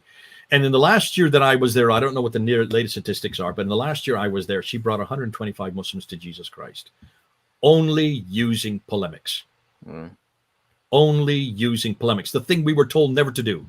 You never confront the book. You never confront the man. You never confront the Quran. You never confront Muhammad. That's all that she confronts. 5 imams she brought to Jesus Christ, all single-handed. I don't know if anybody in England that's done what she's done. Now, that was just the last year that I was there. I haven't kept up with her to ask her what she's done since then. But, she has been vilified. She's been beaten up. She's had her neck almost broken. She's had her ribs broken. She's had her foot broken. Even then, with all these broken parts, she would still get up on the ladder with me, refusing to even stay in the hospital, even though she had a high fever. The woman is amazing. I've never seen anybody like her. But then, when she came back to the hospital, hobbling in crutches with broken foot, all done in a mosque, they tried to kill her there. I said, they're going to kill you. And she said, well, it's all your fault, Jay. I said, what do you mean it's my fault? She says, well, because you told me to read chapter 17 and 19 of Acts. And you just read chapter 17 to 19 and look what Paul did. She's just doing what Paul did. She's doing the exact same thing. Paul's my model. He went from synagogue to synagogue, went right in, confronted the Jews. They threw him into prison. They beat him up. They whipped him. Twice they tried to stone him to death. They caused a riot in Ephesus, and they finally killed him in Rome. So she said, of course I'm going to be killed. She just assumed she's going to be killed. Now, where do you get people like that? Well, that's a first century. She's a first century Christian. I love it. And you have to bring her on the show because she'll just throw things at you, and you think I'm hard, Dan. Wait till you have her. She'll throw you in your place. She's amazing because she'll hold you right accountable to everything you say. But because of the fact you have to be tenacious, when you're talking with Muslim, you have to be as tenacious as they are. And this is something I've had a hard time getting across to a lot of British Christians. They think we need to be meek, mild, and timid like Christ was. And I think, and I always say, well, the Christ that you're talking about is a European Christ. He's not the Christ I read in scriptures. Because he was anything but meek and mild. Look, why was he overturning the tables in the temple? And what about Matthew 23 when he called us Pharisees, you hypocrites, you den of vipers, you white sepulchres? The whole way through the chapter, that's the kind of Christ I'd like to follow because that's the kind of Christ that got things done. Or Paul. Look at Paul. What a great example. So I will be back at Speaker's Corner. Anytime I come through, I'll try to make sure I get on the ladder again. But that's something now I've given over to much better, more capable people like Hatun Tash. Yeah, there was a sort of another Speaker's Corner one somewhere up the line of just, and I guess you've touched on it a little bit with your sort of pointing to the mockery of Muhammad in one corner and the sort of historical critique in the other. And I guess just maybe to delve into that a little bit, what are your thoughts on what you see I mean, do you keep up with what's happening in Speaker's Corner at the moment in the terms of Hatun taking a holy Quran into Speaker's Corner, which is terrifyingly brave until it's like walking into the lion's den with something to stir it up. And so I'm just wondering your thoughts on that. Like, it's one thing to stand on a ladder and say, here's here's 30 Qur'ans, what are you going to do about it? It's quite another to go in with and maybe that's a question for Hatun, but I was just wondering what your opinion on that. Is that what you mean by bordering on hate speech? Is that just polemic? Yeah, she does two things. She doesn't just do that. She also holds up pictures of Muhammad with underwear on and dirty underwear and flies flying around it. And that I think has gone too far. I do not agree with Hatun. I told her to take those down because that is mockery. Yeah, there's no reason for that. Now, when she held up the Charlie Hebdo cartoons, I had no problem with that. Yeah. We did it all the time. She and I used to do that. When Charlie Hebdo was first, when those people were all killed, the very next Sunday, we held up each one of those cartoons to show what is it about these that is worth being killed for. Why is it? And then we also showed all the other Charlie Hebdo cartoons that were against Christianity, which were much more belittling and much more inflammatory. And nobody is asking anybody to kill people for these cartoons. So we did that as an example. And I had no problems when she started to do that. When this French teacher got beheaded a few months ago, she took down the Charlie Hebdo cartoons and said, "Why should a man be beheaded for this?" I like that. What I don't like is what she's doing now. And I will say this, she's heard me say this. I don't care for her having these other cartoons that are belittling Muhammad in dress, make him look like a girl, or these songs that she's having everybody do to mock Muhammad. I think that is bordering on hate speech. And I don't know how she defends that. Maybe you can ask her. I would not do that. I don't think it's right. No. As far as the holes in the Quran, I support that. Because that is symbolically the best thing you could put up there. Mm-hmm. Holes in the narrative. What did Yasir Qadi mean? Well, drill holes in the Quran, and that's the holes we're talking about. So there is the symbolism of everything he's just saying. That's a beautiful symbolic act of exactly what he said in that 25-minute interview on June 8th. And that's why it's brilliant. It's right on, and it absolutely should be allowable at Speaker's Corner. Mm-hmm. If you cannot put a Quran like that at Speaker's Corner, where else can you do it? Remember, it's the only place on earth where we can do that. We can't do that in America. You'd be shot to pieces here. Too many guns. You guys don't have guns there. Yeah. That's why you have a Speaker's Corner. It's the last bastion of freedom of speech. That's why I used it for 25 years. For 25 years, I used Speaker's Corner to field test all our newest material. And she is doing that right now. And that's where you can actually push the envelope. And she is pushing the envelope. And as you say, Phil, she has courage. She has an amazing amount of courage. I've never met somebody who has the courage that she has. She gets, the fact when she got beaten up a few weeks ago, only she got slapped and knocked unconscious. That's the first time.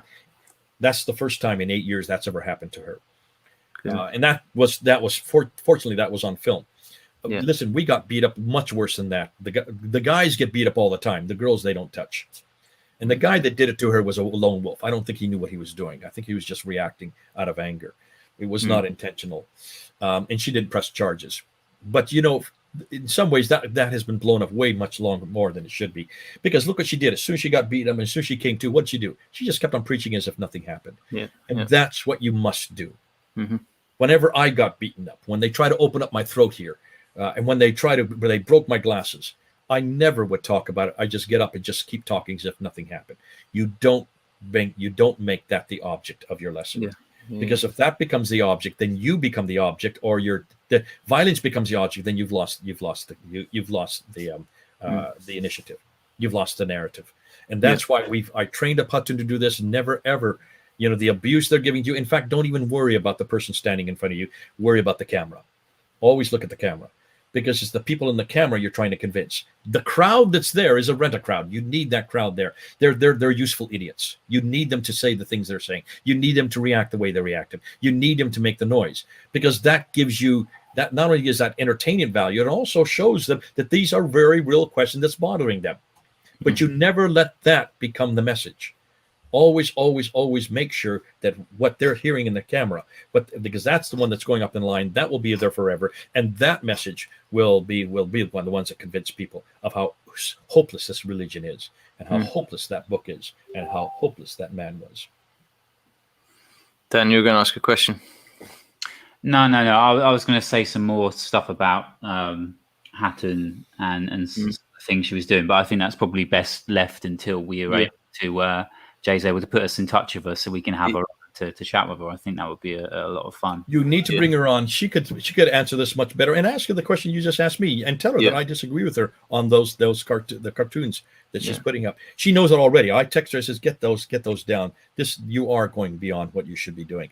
And I think the difficulty this is the way I think is happening, is sometimes you get caught in, listen, I know this. I was at Speaker's Corner for 25 years. I counted at how many times I'd been there. Over 1,300 times I went to Speaker's Corner. That's an awful lot of time to be there. And I remember when in the early years, in the 1990s, there was no one with us. We were all alone. It was 10-to-1 ratio. And back then, I remember I would use what Hutton was doing. I would do that, and you kind of one-upmanship. You're always trying to get one up better than what you did last week, or you try, and it became a we against the person. Now that was long before smartphones or the internet or live streams was available. So nothing was going on the internet. That was all happening. You had to engage with the person in front of you. With smartphone, you don't have to engage with the person in front of you. You can control it. And that's why being on a ladder was brilliant, because you can control the discussion and you control the narrative, but you're talking to not just a few hundred people around, you're talking to thousands in the long run. Now it's up to 6 million that I've talked to. So you're talking to millions. And that's why you must always make sure who your audience is. Ask her that question. That'd be a good one to ask her. She's aware of that. So we've got one more question that's connected to your debate with David Wood, and then we'll probably start wrapping things up. But in your debate with David Wood, you said that the stories about Muhammad were based on someone else's life. I don't think we've touched on that. That's the Ilyas ibn Qabisa, but that's not even true. If I said that in debate, I didn't mean that. It's not based on Ilyas ibn Qabisa. It's just that's the first Muhammad that we see in the 7th century. Yeah.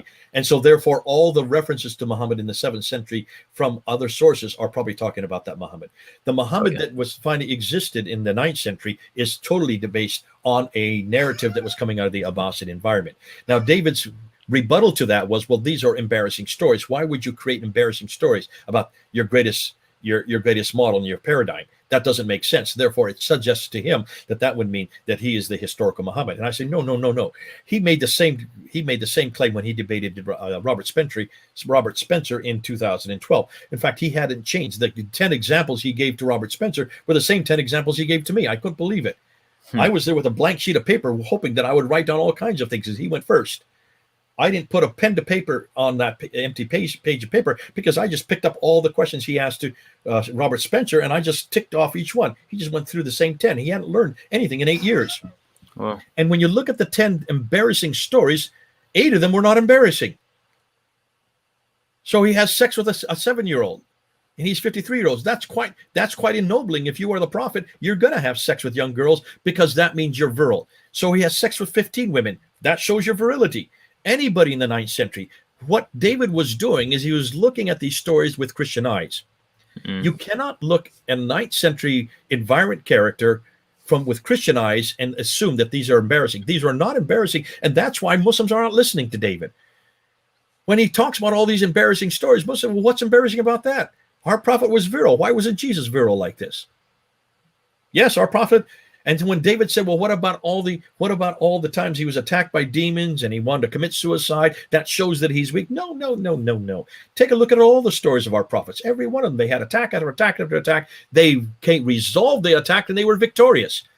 In every one of these, the hero always gets attacked by demons or evil spirits, or he wants to commit suicide. He works through it and comes out the other end as victorious. That's how you portray a hero. That's how you portray anybody that's a man of God. So these are not embarrassing. They may seem embarrassing to you, but not embarrassing to an Arab living in Iraq, living in what is today Iraq in the 9th century, when all these stories were then finally being put to paper. And then there's also the only 2 that he could come up that were actually difficult for him. They're not difficult for me. Was the story of Zayd and Zainab. Zayd and Zainab, that is absolutely embarrassing for those of us who are Christian, because here he takes the wife of his son, his adopted son, and then it says that he could no longer have him as an adopted son. So therefore it says that in chapter 33 of the Quran, therefore Muhammad is not the father of any of you. That is a political statement. That's absolutely political, because you have this whole divide between the Sunnis and the Shiites that were coming to fore there in the 9th century, between those who were further east, the Iranians, and those who are in Iraq. The Sunnis are in Iraq, the Iranians are in the further east, and they still are there today. That's where the Shiites come from. They're in Iran, further east. And there's this big discussion as to who carries the mantle of this Prophet Muhammad. Should it be from his line, his own lineage, his own children, his own progeny, or should it be from the ulama, those who are then elected by the religious leaders, which means it could come from any line? And the Sunnis have always said it must be by the ulama, whereas the Shiites have said no, it must come from the line of the Prophet. If that is a difficulty, then you've got to have the story of Zayd and Zani there to shut that down, to show that Muhammad is a prophet, is the father of none of you. That's a Sunni argument. That's a political argument. It is also a theological argument, if you want to say so, because it then shuts down the Shiites from ever claiming succession. But can you see that's perfectly legitimate in that case? The satanic verses is something that I think that's the other one that he brought up. The satanic verses in chapter 53, verse 19 and 20 is a easy one to answer, because that was one that was in the Quran, and that comes from the Umayyad period. And those are the goddesses, those are the Nabatean goddesses. Alat, Al-Malat, and Al-Uzza. Al-Uzza is the wife of Al-Dushara, who is the great god, the creator. He has a wife whose name is Al-Uzza, but the Dushara's generic title is Allah, or Ilaha, from where Allah comes from, the god. His wife's generic title is Alat. Again, generic title, the goddess. It's the feminine form of Allah, which means, therefore, that Allah of the Quran has a wife. Ooh, I love that one. How could God be one if he has a wife? So you can see the difficulty here. And that's why it was already in the Quran. It was there in chapter 53. So what did the Abbasids do? They said, this is Satan this Satan was actually usurped you and seduced you. That's why it's known as the satanic verses. They had to make sense of it because it was already written in the 8th century. This was written in with they were you might say they were then given the Quran. The Quran already was there. Now, as you can see, was all over the kingdom, was all over that part of the world. They could excise those verses. So the story is Satan usurped you. So that was the way to help understand what was going on. Now, as you said earlier, the Muhammad that they had, the Muhammad of the 9th century, was a very weak Muhammad. He had these problems. The Muhammad of today no longer is weak, because he has to be greater than Jesus. Why? Because if you look at the Quran, you will see that Jesus does all kinds of things that Muhammad can't do. He can create out of nothing. He can do miracles. He can heal the sick, give sight to the blind. He can even resuscitate the dead. Muhammad can do one thing. So how do you make him greater? You make sure that he has nothing. You make sure that today, you now make sure that he is able to be inimitable. And so that he starts taking on an aggrandized character and authority. So when David Wood brought these up in the debate, I was kind of surprised that he hadn't really moved on since 2012. And I was also surprised that he was still saying that these are important. You wouldn't write these. And, if you're going to use that criteria, let's look at Jesus of Christianity. You notice that Jesus of the 1st century was a pretty decent guy, wasn't he? But if you're going to say the later traditions of Jesus are better than the earliest traditions of Jesus, why don't we go to the Gnostic writings, like the Gospel of Infancy of Jesus, of Thomas, the Infancy Gospel of Thomas, written in 180 AD, about 150 years later. That reference of Jesus, if you look at that there, he uses his magical powers to spoil people, to play tricks on them, even to kill people. Now, is that the Jesus you'd rather go to? That's an embarrassing Jesus. If he's an embarrassing Jesus, why don't we use that as our criteria for Jesus rather than the earliest one? Because why? The historical test is you always go to the earliest material. You always go to the Jesus of the 1st century, of the gospel accounts, not to the 2nd century, late 2nd century. So David needs to be careful. If he's going to say that the later ones are actually more authoritative than the earlier ones that we have of Muhammad, then I would suggest that he must be consistent and do the same thing with Jesus. Yeah, thanks, Jay. Dan, go for it. Okay, listen, we are going to go, and they are waiting for me because we've gone 3 hours. So this may be a good time to bring it to a conclusion. Yeah, no worries. Thank you so much, Jay. It was like a roller coaster of fascination. That was so much. really interesting. That's going to give me. I've taken down a lot of the book recommendations and things, the books that you've mentioned throughout. But yeah, really interesting. It's really helped just explain just helped me understand some of what I'd been listening to and reading. So I really appreciate that. I look forward to speaking to Muslims about the 30 Arabic Qurans and which one's in heaven. That's a really helpful argument. I'll use it fairly soon when I've chatted. So let's close out. Thanks everyone for watching, and we've hit our record length. I think with Neil Shenvi was the only one that's gone on this long. Thank you so much for your time, Jay. Really appreciate all the knowledge that you've shared, and we'll close it off there. If you'd like to support the show in any way, feel free to share, like, subscribe, do all those things. And there's a patreon.com critical witness if you're interested. I hope you found this really useful, and do share it with anyone that you come across who thinks that the Quran and Muhammad are worthwhile things to build your life on, and then tell them about Jesus, because that's what we... Can I just say one thing in closing? Yeah, please do. Don't say what I have said. Don't go on the attack like we do. That let Hatun Tash, myself, David Wood, that's our job. Please don't you become polemical. Yeah. Please don't do that. It's not your job. Don't think you need to do what we do. We are polemicists. We're trained to do that. We know the material. We've had experience. All I ask that you do is you just defend Jesus Christ. Sounds just good. Defend Jesus Christ. Defend the Bible and defend Jesus. Defend your book and your man. And if you want to come on board, if you do want to learn this material, then take our courses. We have Beth's One Truth course,